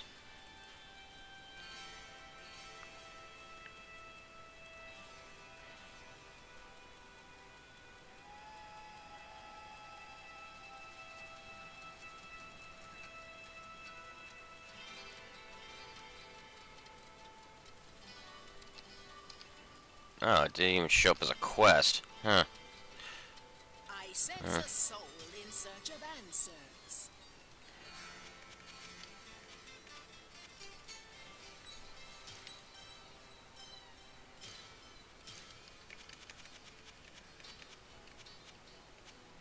Book of Town Portal.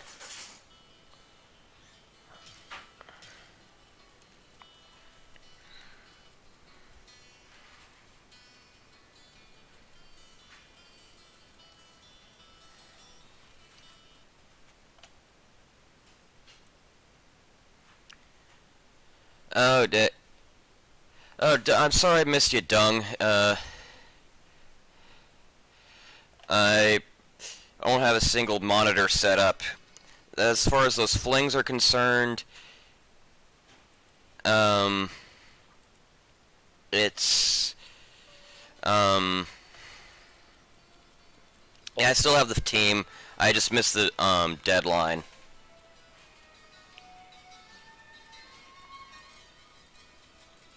I have a single monitor set up, so it's hard for me to actually see, comments as they come in.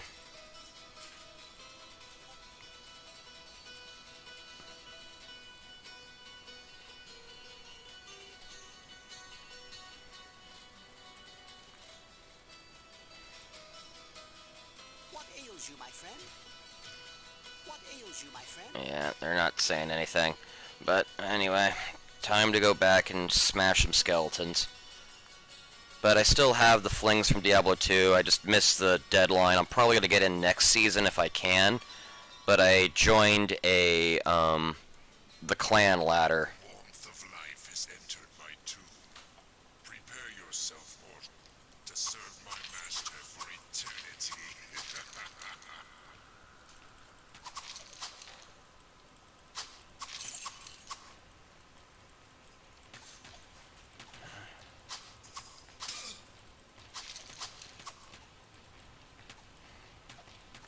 But Holy Bolt and my Warhammer are going to be very useful for this quest.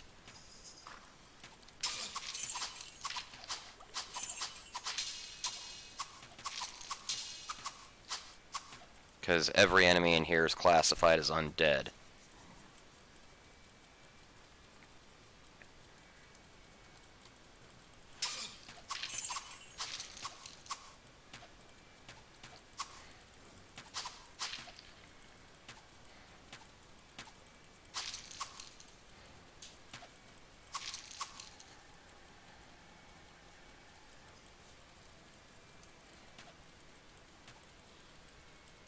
I won't flip the switch on this one just yet, but I'll kill the enemies.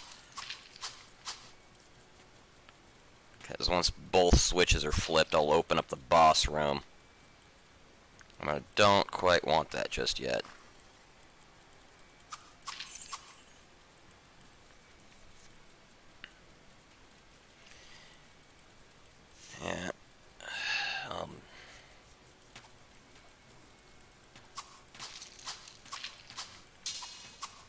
Oh, the boss room is open.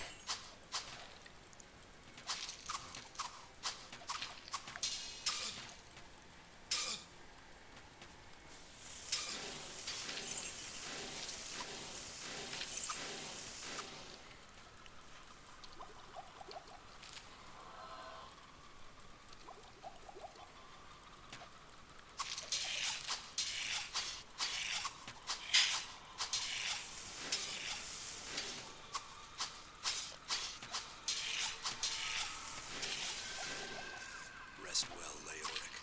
I'll find your son. And that's it for that quest.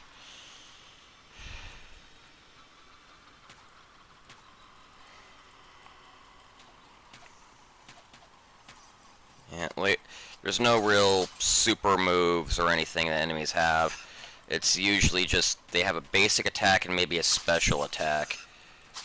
And Leoric being is just essentially a big tanky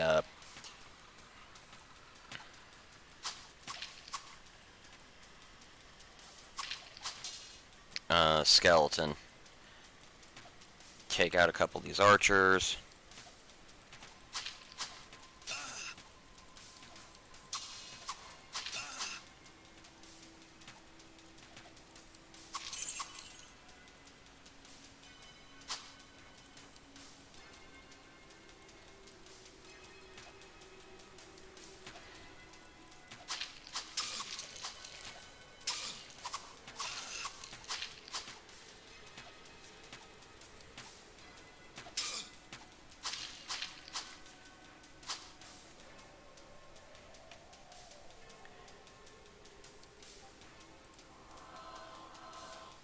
Okay, oops, I meant to press that once, but at least I know that my healing spell is currently enough for a full heal on one use.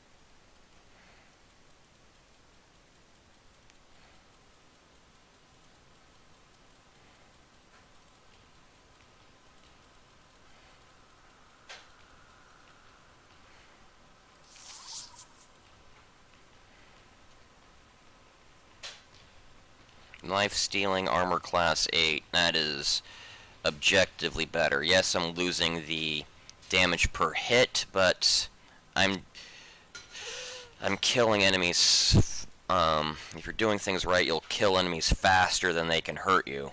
And 1 to 3 damage versus regenerating a small amount of health per hit is better.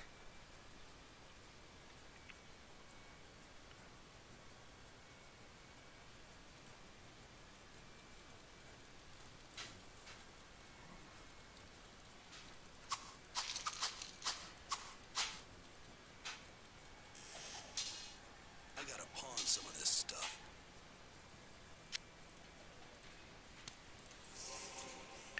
Charged Bolt is an odd spell. It basically creates a spark that will wander around and zap enemies. It's not directed, and so it can fly around and just miss entirely. But the more higher the level, the more sparks you create, and they can just flood an area with just zappy death for all intents and purposes.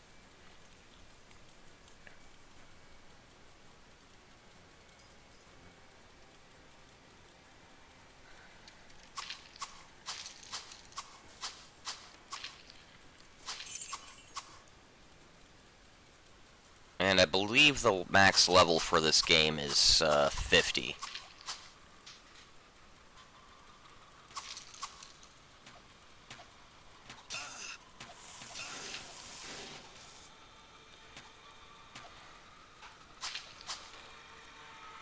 Too much bad Another book of charged bolt.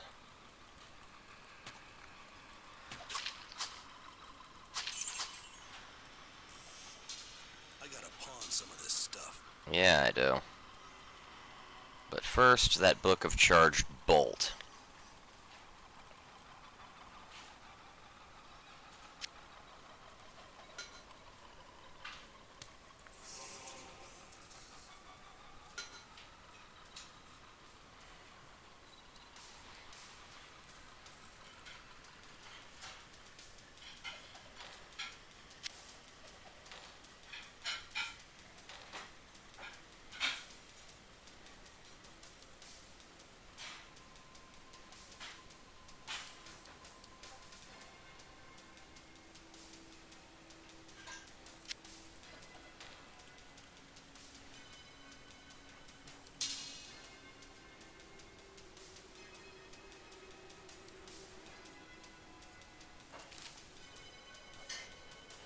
Oh, did I just waste it? Yeah, fuck.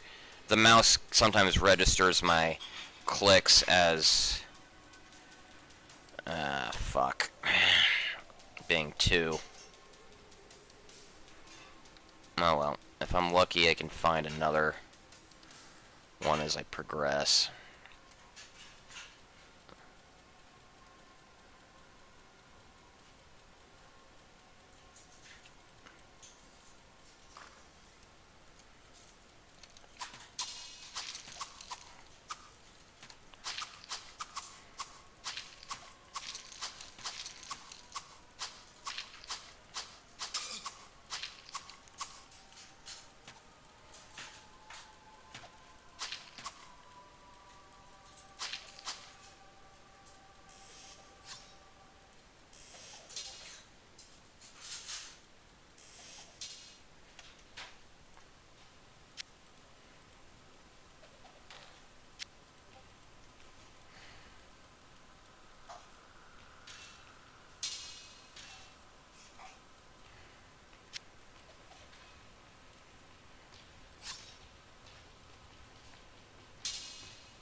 That's about as good as I can hope for, and now I have to hoof it up on foot, because I'm a moron. But I got lots of interesting loot, so we'll see what this comes of it.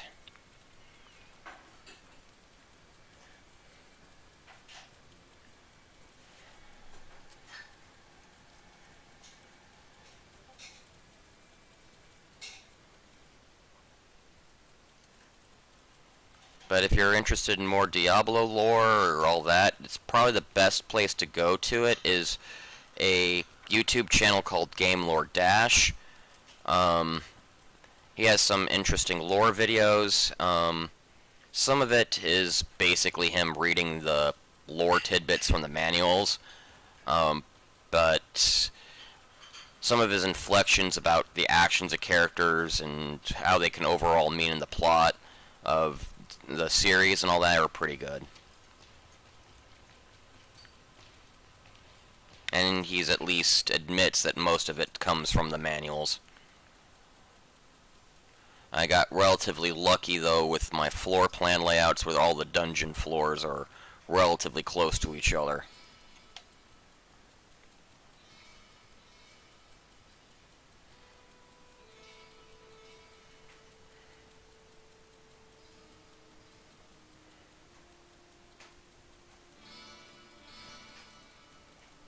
Good day. How may Ogden and his wife have taken me and my grandmother into their home, and have even let me earn a few gold pieces by working at the inn. I owe so much to them, and hope one day to leave this place and help them start a grand hotel in the east.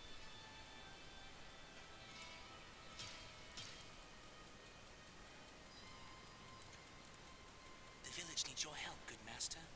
Some months ago, King Leoric's son, Prince Albert, was kidnapped. The king went into a rage and scoured the village for his missing child.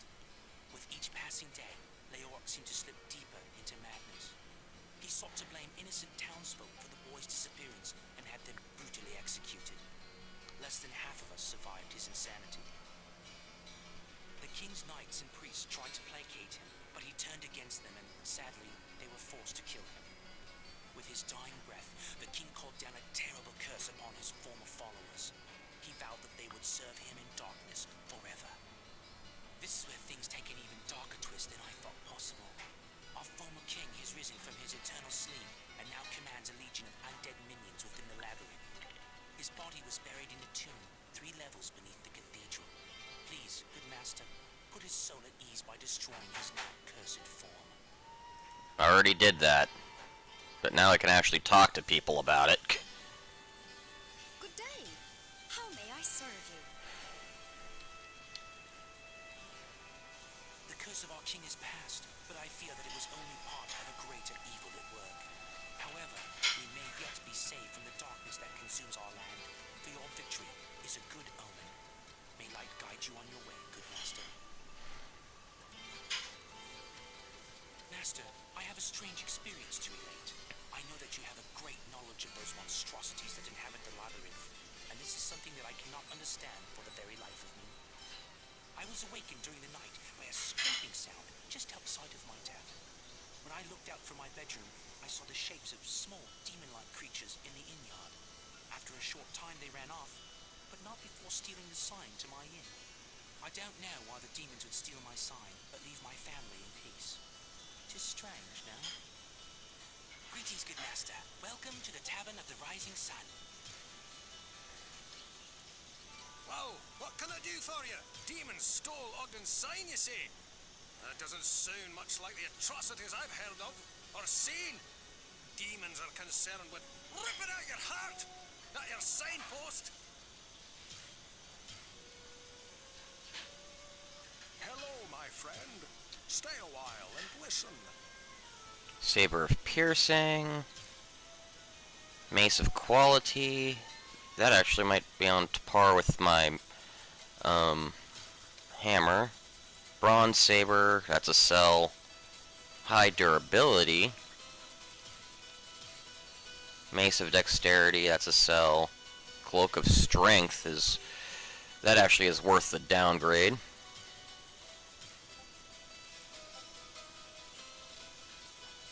Is it? Let me see, character.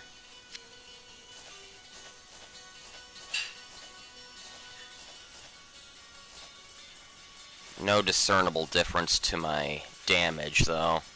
So that's a sell. Hello, my friend. Stay a while. I see that this strange behavior puzzles you as well. I would surmise that since many demons fear the light of the sun and believe that it holds great power, it may be that the rising sun depicted on the sign you speak of has led them to believe that it too holds some arcane powers. Perhaps they are not all as smart as we had feared.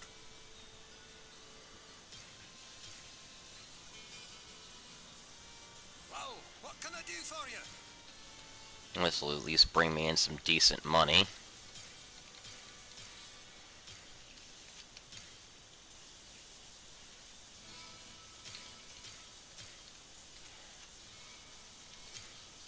Anything interesting? Armor of Skill is definitely up my alley, but I cannot afford it now, unfortunately. Armor of the Jaguar is also a good one, but unfortunately I can't afford any of it.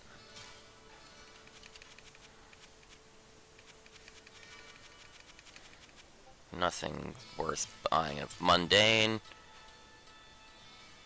because the only mundane equipment I have is my armor. Probably sell the Scroll of Inferno.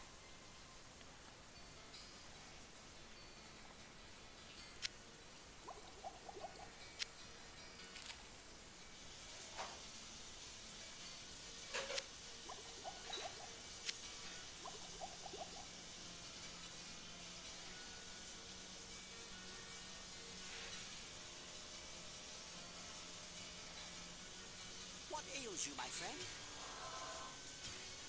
My goodness, demons running about the village at night, pillaging our homes. Is nothing sacred? I hope that Ogden and Garda are all right.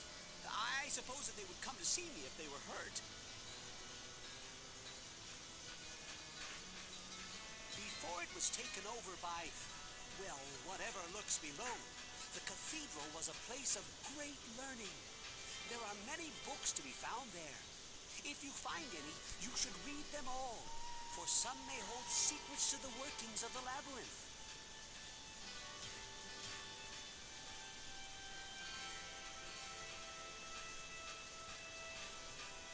Good day. How may I oh my, is that where the sign went? My grandmother and I must have slept right through the whole thing. Thank the light that those monsters didn't attack the inn. Ogden and his wife have taken me and my grandmother.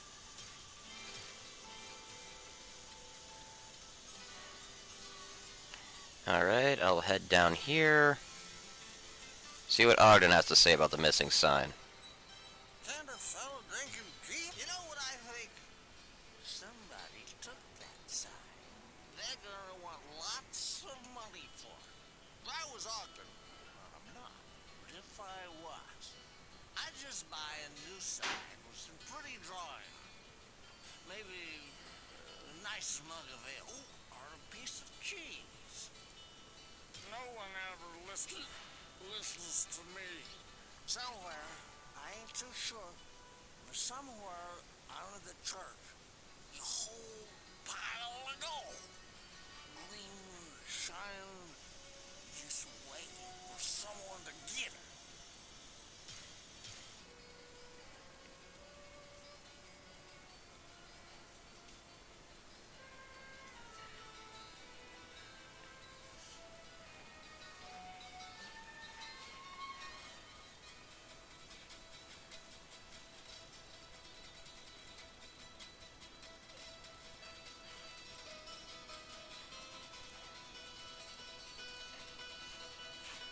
I sense a soul in search of answers.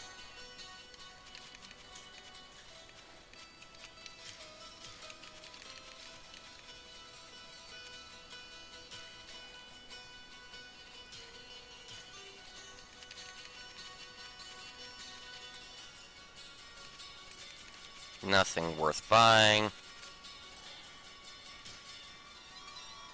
Well, a full mana potion. No mortal can truly understand the mind of the demon. Never let their erratic actions confuse you, as that too may be their plan. The sum of our knowledge is in the sum of its people.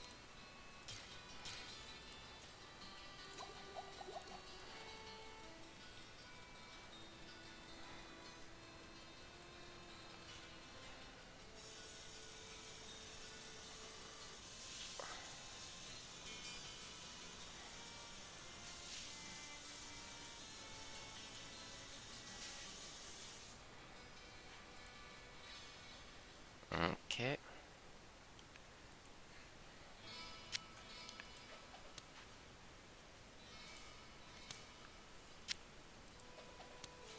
Next level's going into magic.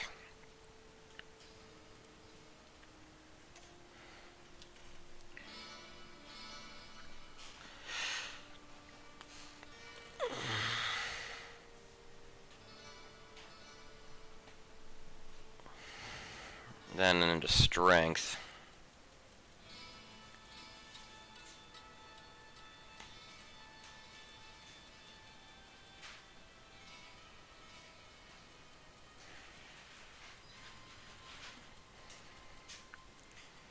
As the only items left in Leoric's tomb are primarily just mundane items, I'm just going to leave them there.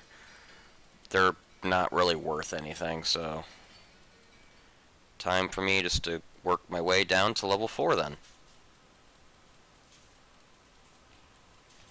I believe level 4 is the final level of the Cathedral.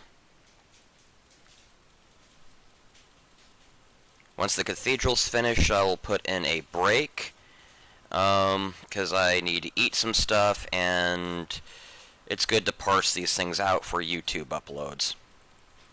This thing's probably already about 2 hours long at this point.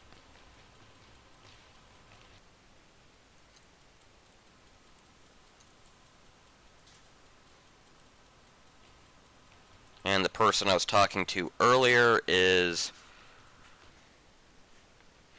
my roommate. Save.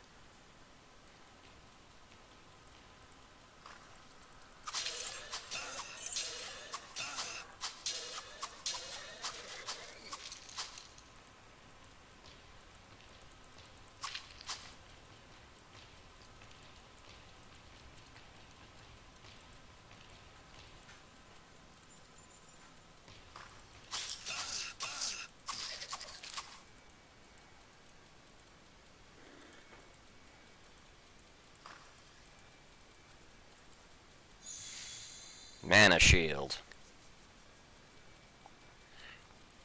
That'll be useful, I guess. I don't really use spells that often.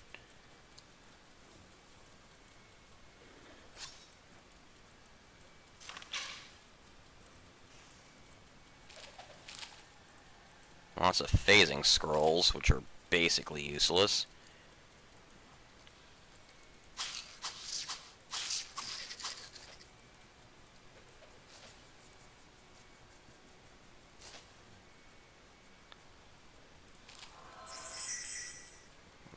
Intravision will highlight enemies that are outside of my sight.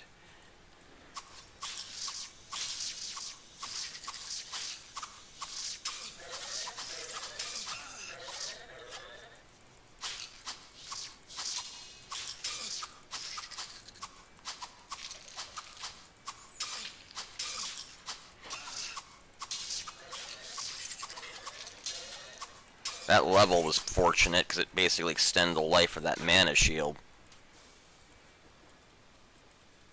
Stone Curse is a very useful skill. It basically turns an enemy into a statue for a set amount of time based off the power of the spell and the enemy's magic resistance. There's actually some bosses in the game that can be completely just nullified because they have no magic resistance, and they're just stand there while you just wail on them till they die. Very useful for the enemy Warlord of Blood.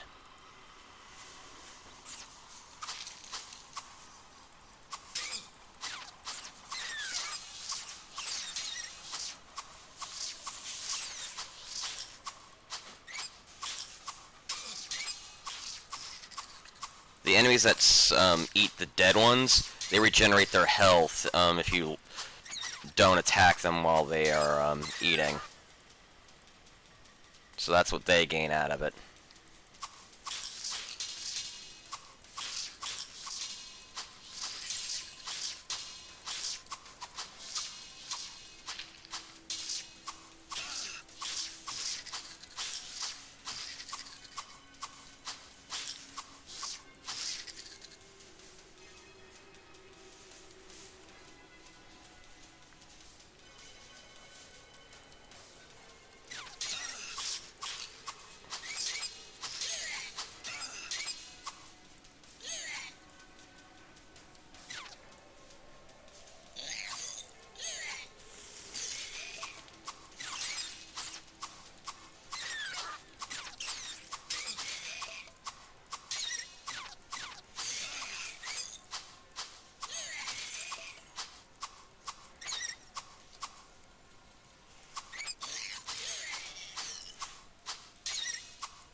Yeah, that fire will at least slowed them down some.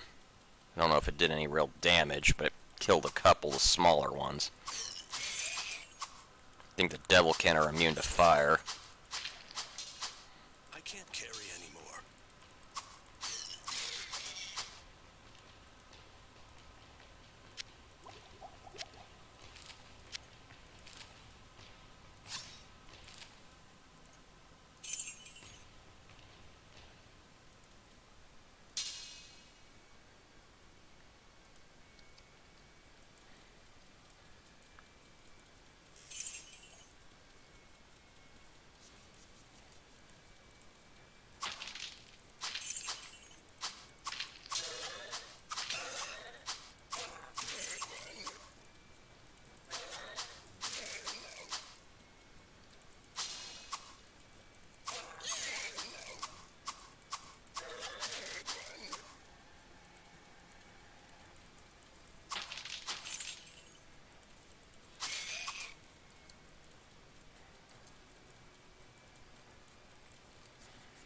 Yay, got it.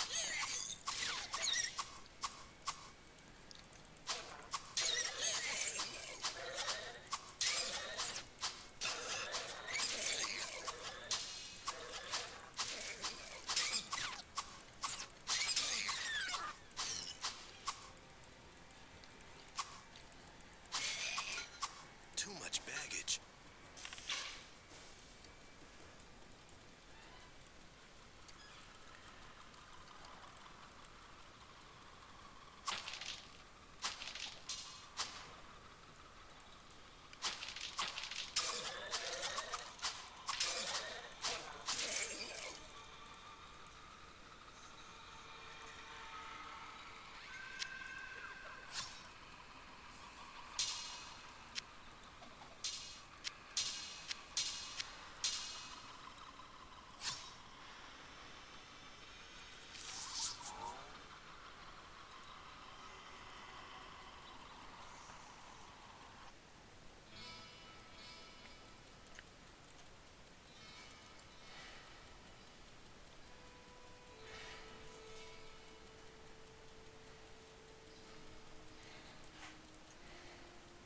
Hello, my friend.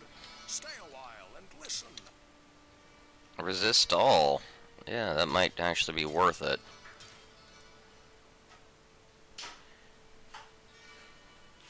My minimum damage goes down,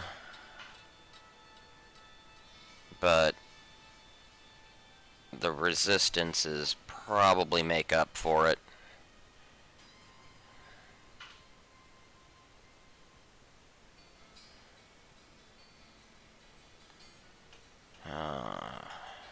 I'll leave that.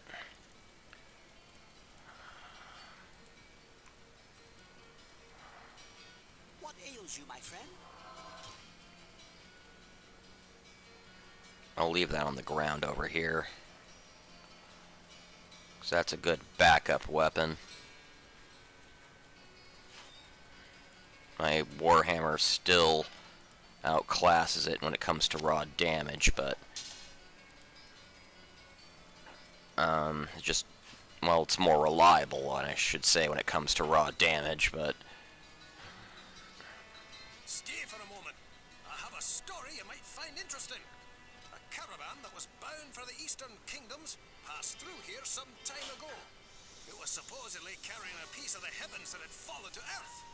The caravan was ambushed by cloaked riders just north of here along the roadway. I searched the wreckage for this sky rock, but it was nowhere to be found. If you should find it, I believe that I can fashion something useful from it. okay, some interesting quests are popping up. I'm still waiting for you to bring me that stone from the heavens. I know that I can make something powerful out of it. I think you get a good amulet out of it.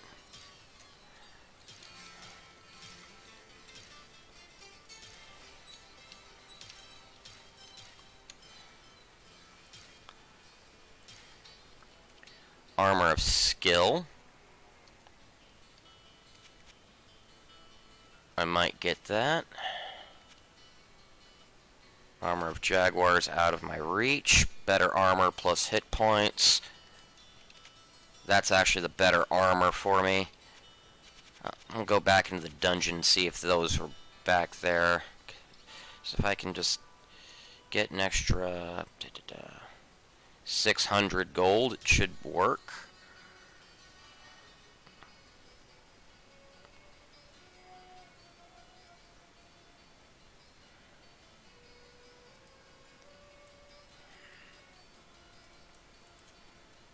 Greetings, good master. Welcome to the tavern. The caravan stopped here to take on some supplies for their journey to the east. I sold them quite an array of fresh fruits and some excellent sweetbreads that Garda had just finished baking. Shame what happened to them.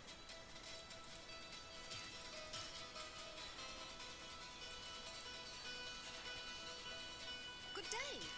How may I serve you? Well, a caravan of some very important people did stop here, but that was quite a while ago. They had strange accents and were starting on a long journey, as I recall. I don't see how you could hope to find anything that they would have been carrying. Well, I need to see the witch anyway about getting some magic. What ails you, my friend? I don't know what it is they thought they could see with that rock, but I will say this. If rocks are falling from the sky, you had better be careful.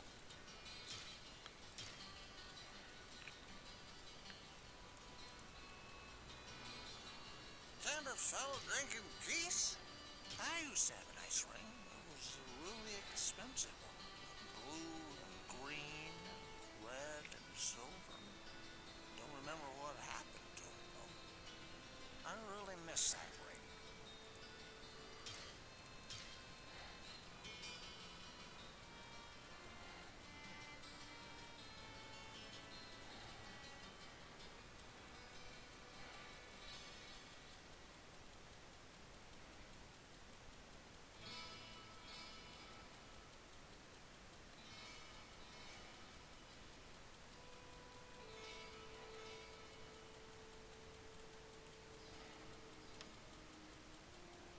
I sense a soul in search of answers. Where's the potions of scroll of phasing?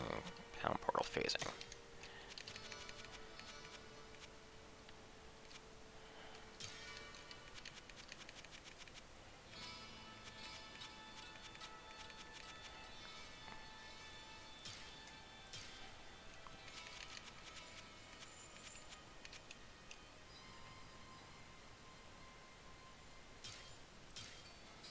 Yep, I do need a I sense a soul in full search of mana potion. answers. Oh yeah, and I have enough I should have read the books, but yeah, I'll do that. Full mana potion will be useful later. Anyway. Now I can read all my books.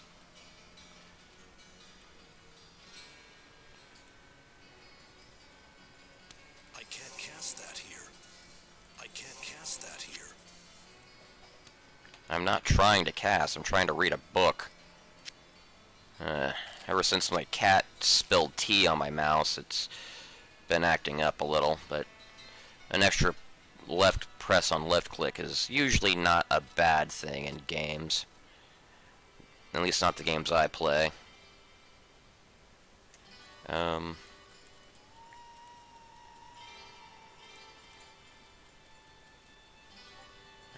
Okay, let's see what happens.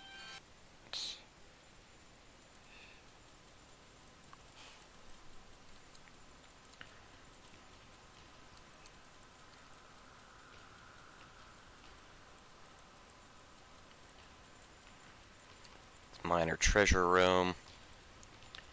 That's a dead end.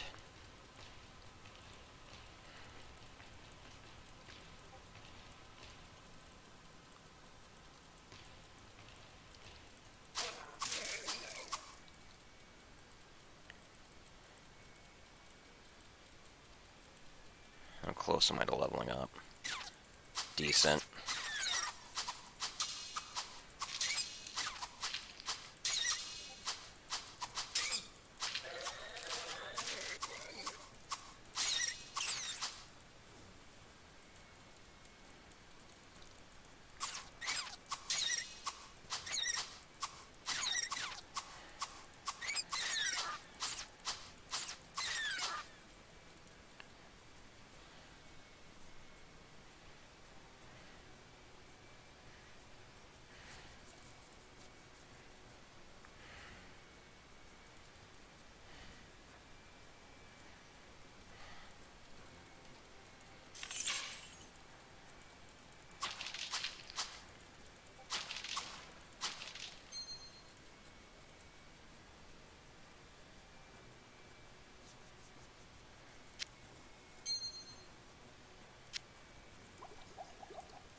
Amulet could be good. If not, they usually sell for a good amount too. Here's the gold pile Ogden was talking about. Well, Farnham. Ogden's the healer. Farnham's the drunk. Need to remember that because I...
You have to be careful.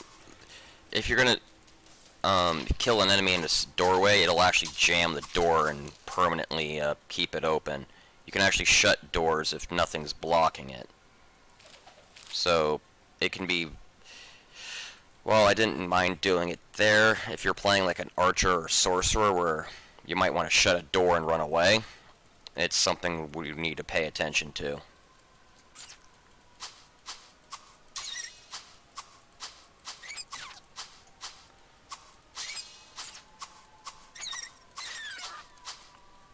I will say this Warhammer's lasted me quite a bit longer than I was expecting it to. I thought it would have worn out by now. Well, not worn out, but replaced.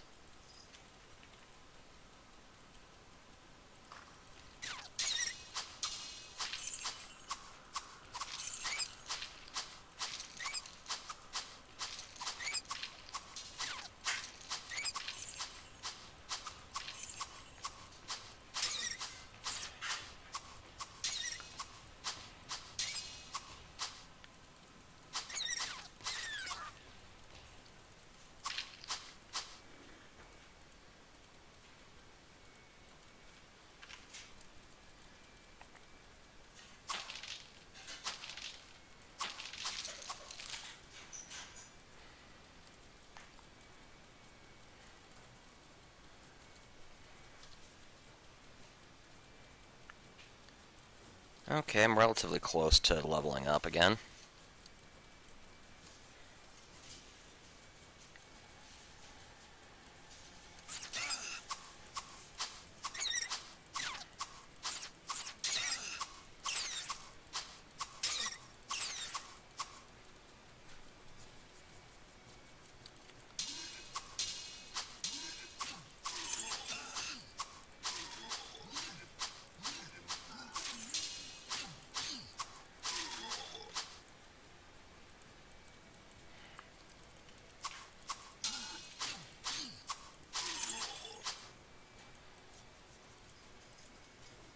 Can't open this yet.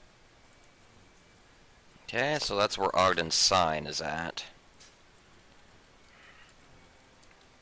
Because I have to talk to an imp who will basically say, give me the sign and I won't kill you.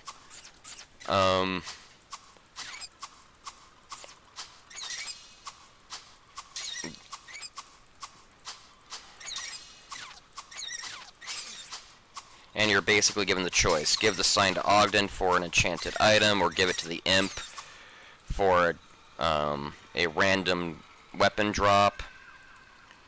You're usually better off giving it to Ogden, in all honesty. The imp doesn't take kindly, and he'll attack you, but, well... They're usually, as you can see, these guys aren't... Well, he's a different breed of imp. They're usually not too tough, and you can kill them pretty quickly. Too much baggage.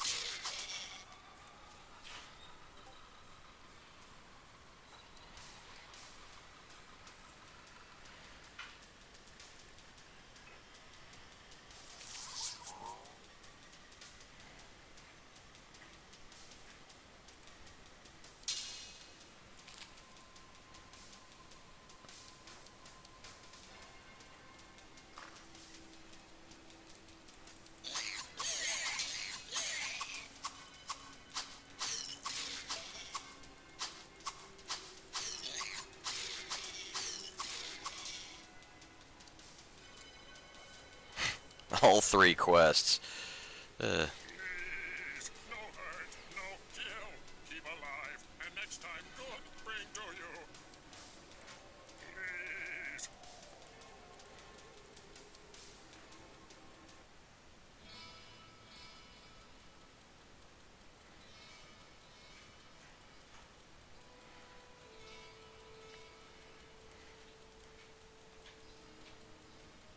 Hello, my friend. Stay a while and listen. Saber of Craftsmanship, plus 10 to hit, plus 44 to damage, high durability. That might be worth it. Azure Buckler. Okay, we'll see how those look out.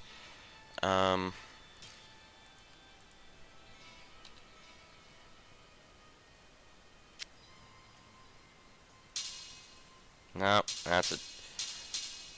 Well, my max damage will go up some. My minimum damage goes down more than I'm comfortable with.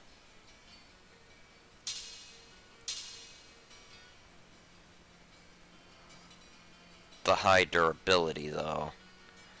Well, durability hasn't really been an issue, because I'm heading to town quite often.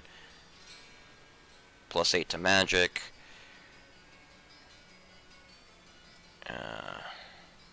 That's a sell. Well, I got nothing better, so it goes in.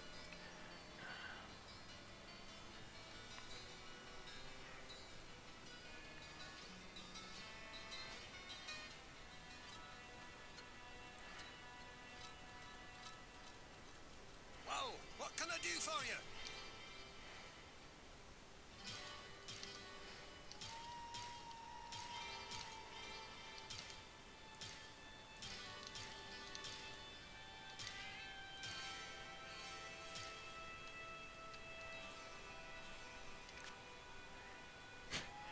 Unfortunately, that's too much for me. Armor of Jaguar. Club of Radiance. Amulet of Thieves. Pointless. So, Armor of Jaguar it is.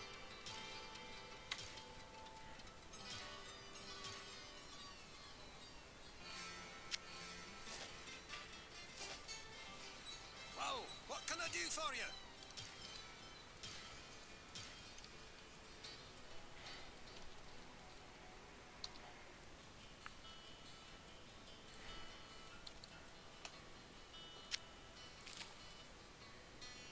Okay, I'm just gonna grab me some food for a second, so please stand by.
Okay, let's get back to dumb dungeon delving.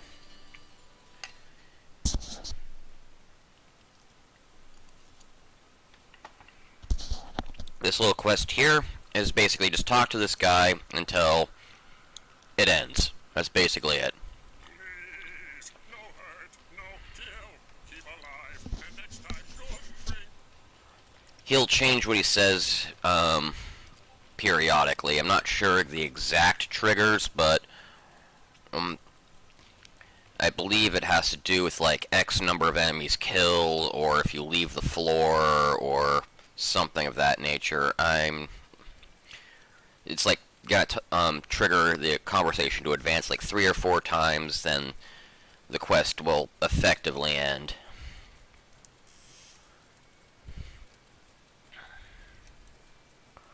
All praises to Diablo, Lord of Terror and survivor of the Dark Exile.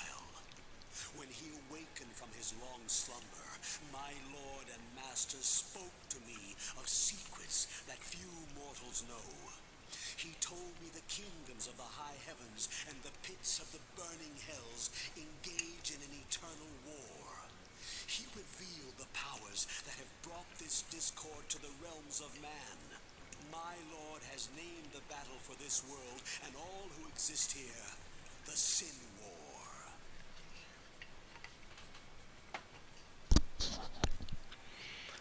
The Sin War is an essential part of Diablo backstory and lore. Basically, when the four lesser evils drove the three prime evils, Mephisto, Baal, and Diablo, to the mortal realm, the world of Sanctuary, where they decided to claim human souls for the great conflict with the high heavens. As humans are unique in ability to choose which side of the war they want to be on, being neither pure chaos nor pure order. And so they basically decided that tormenting people was more effective to getting them on their cause than through slow diplomacy. Naturally, the heavens did not really care for this too much because it was chipping the balance, and so the Archangel Tyrael founded the Order of the Horadrim, a sect of mages of various clans to basically trap the prime evils into the soul stones. And from that order, they were eventually successful in this, and that ended the Sin War. Or so they believed. Diablo is a dark fantasy game, and dark fantasy universe. In dark fantasy, you never truly beat the evil. You only cause it to be delayed.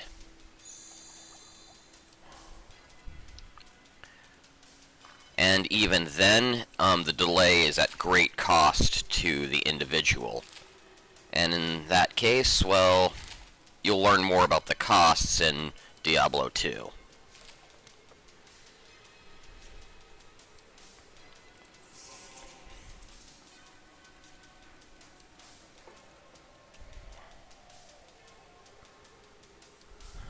Switch to charge bolt, considering the amount of fire resist I've been seeing. Something for you I am making. Again, not kill Garbad. Live and give good. You take this as proof I keep word.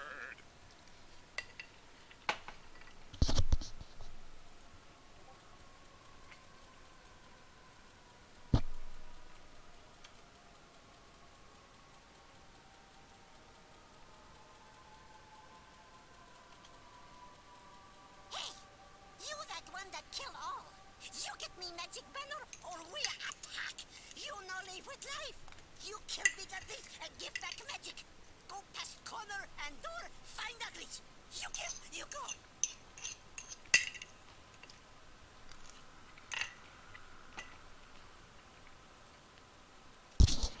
Yeah, I'm not paying his toll. I'm giving the sign back to Ogden. But I already cleared the big uglies, so there we go.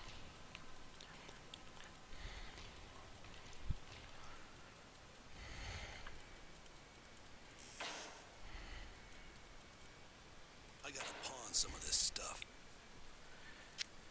Way too much crap.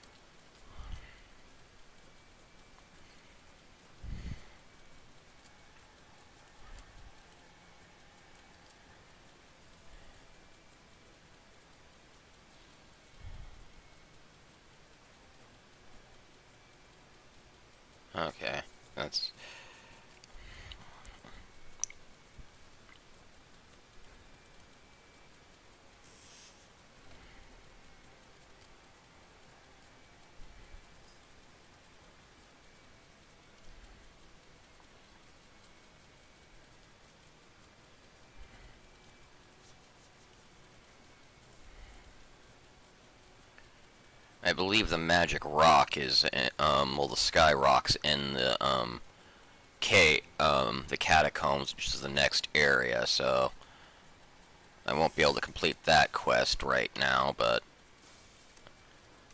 I won't really be needing to.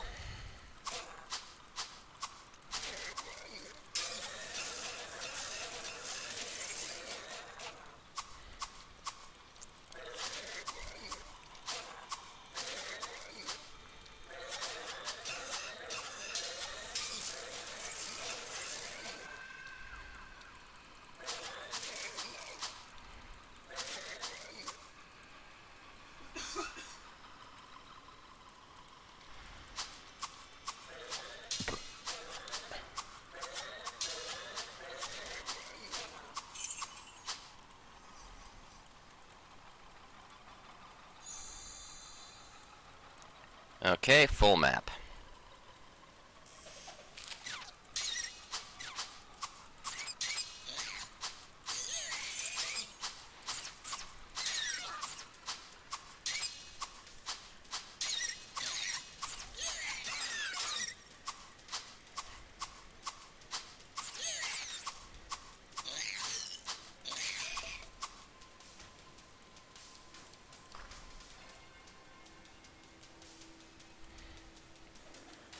I can't carry anymore.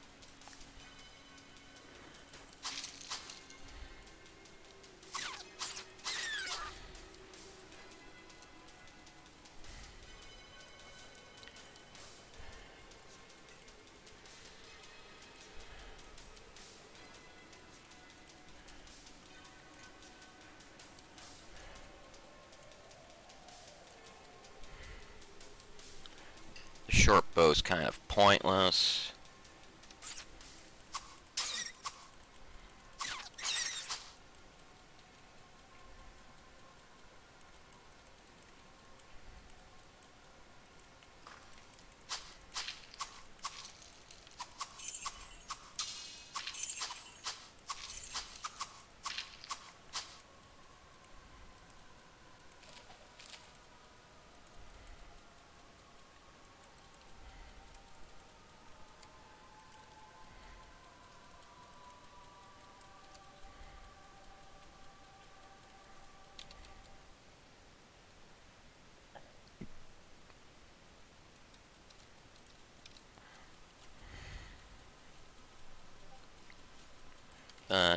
Now to make my way all the way back.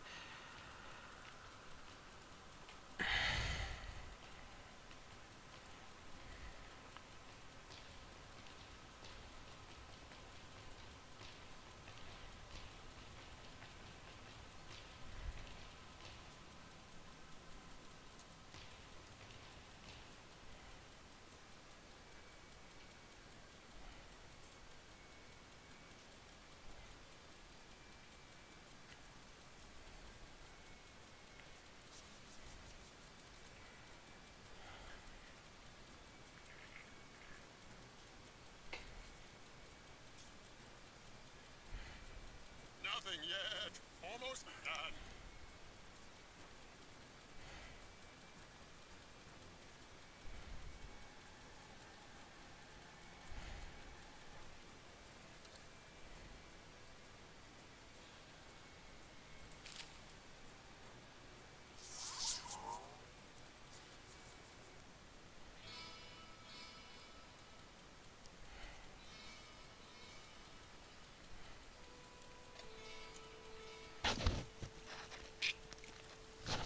Oh, you didn't have to bring back my sign, but I suppose it does save me the expense of having another one made.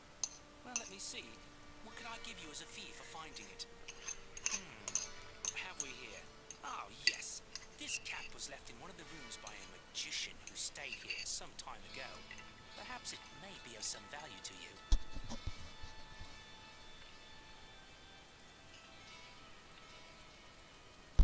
Okay, let's see what it has. Hello, my friend. Stay a while and listen.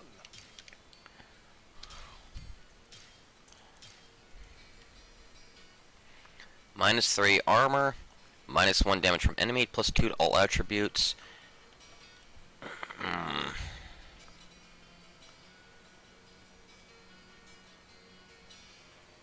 the minus to armor class hurts, but the others are kind of useful. I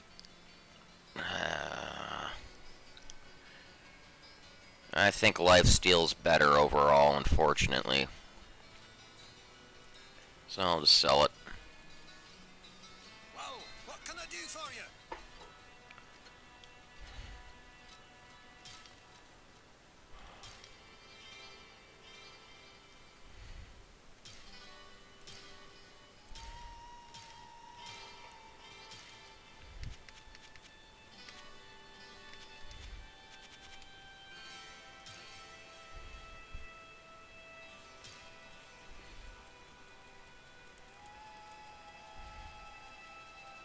What ails you, my friend? I can't cast that here.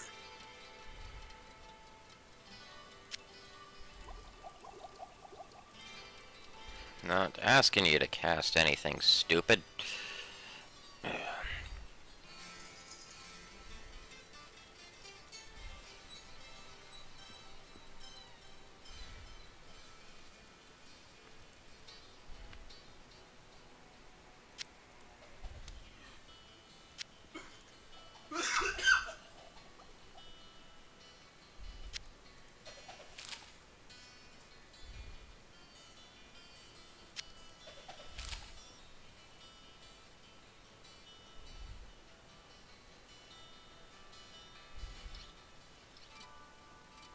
I'll sell the Intravision, Mana Shield, and Phasing Scrolls.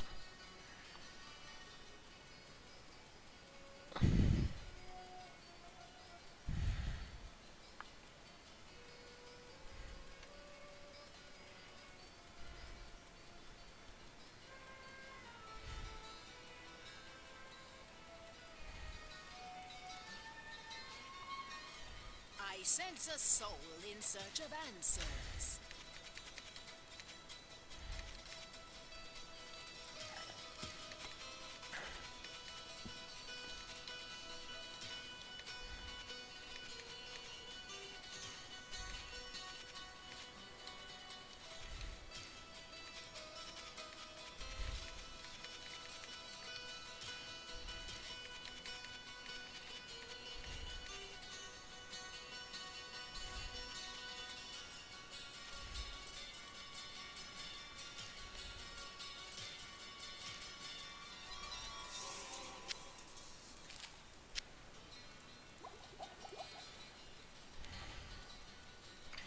Okay, that does that.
Alright, well, not too horrible. Do I have any scrolls I've identified? No.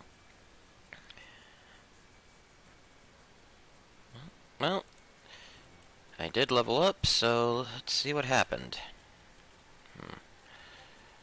I will go with...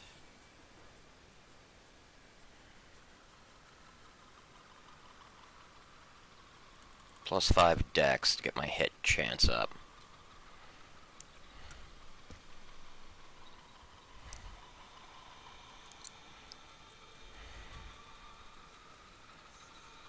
Let's see if that triggers this down here. It's too good for you. Very powerful. You want, you dead. I'm not impressed.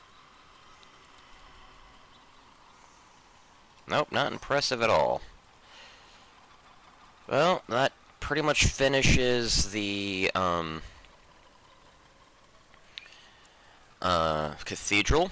So I'm just gonna zoom in, do this stuff, and end the video. So let's see what we got here. Town portal.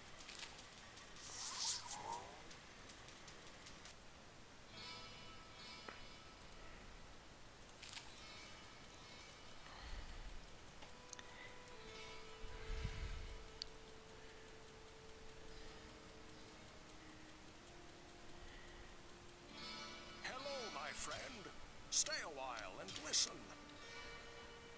Find Club of the Leech. +6 to hits, +42 to damage. Steals 3 life. -2 damage from enemies.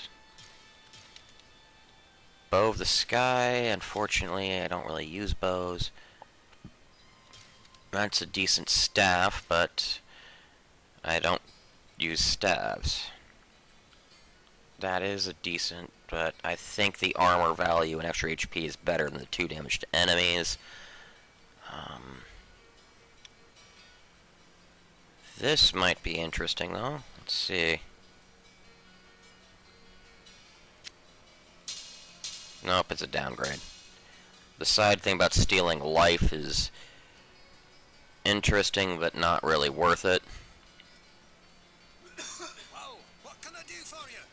And it would stack with the helm, but yeah.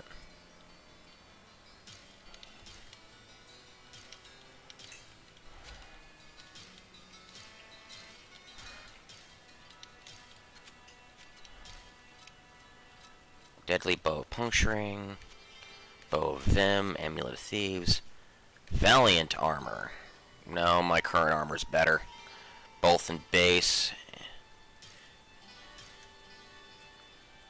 Let's see if Adria has anything, and we'll call this video a wraps. I thank you all for watching, and I hope you guys have a good night. I'll see you again next Sunday, when I show off the catacombs. I sense a soul in search of answers. And do we have anything interesting? Book of Mana Shield, which I cannot afford.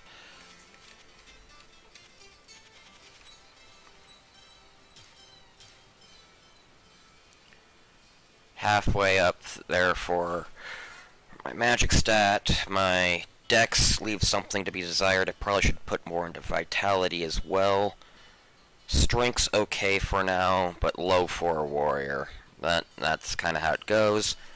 But level 12, that's, yeah. That's higher than I was expecting, but then again, it'll slow down as I get along later, so there's that, and I'll have other means of getting my stats up.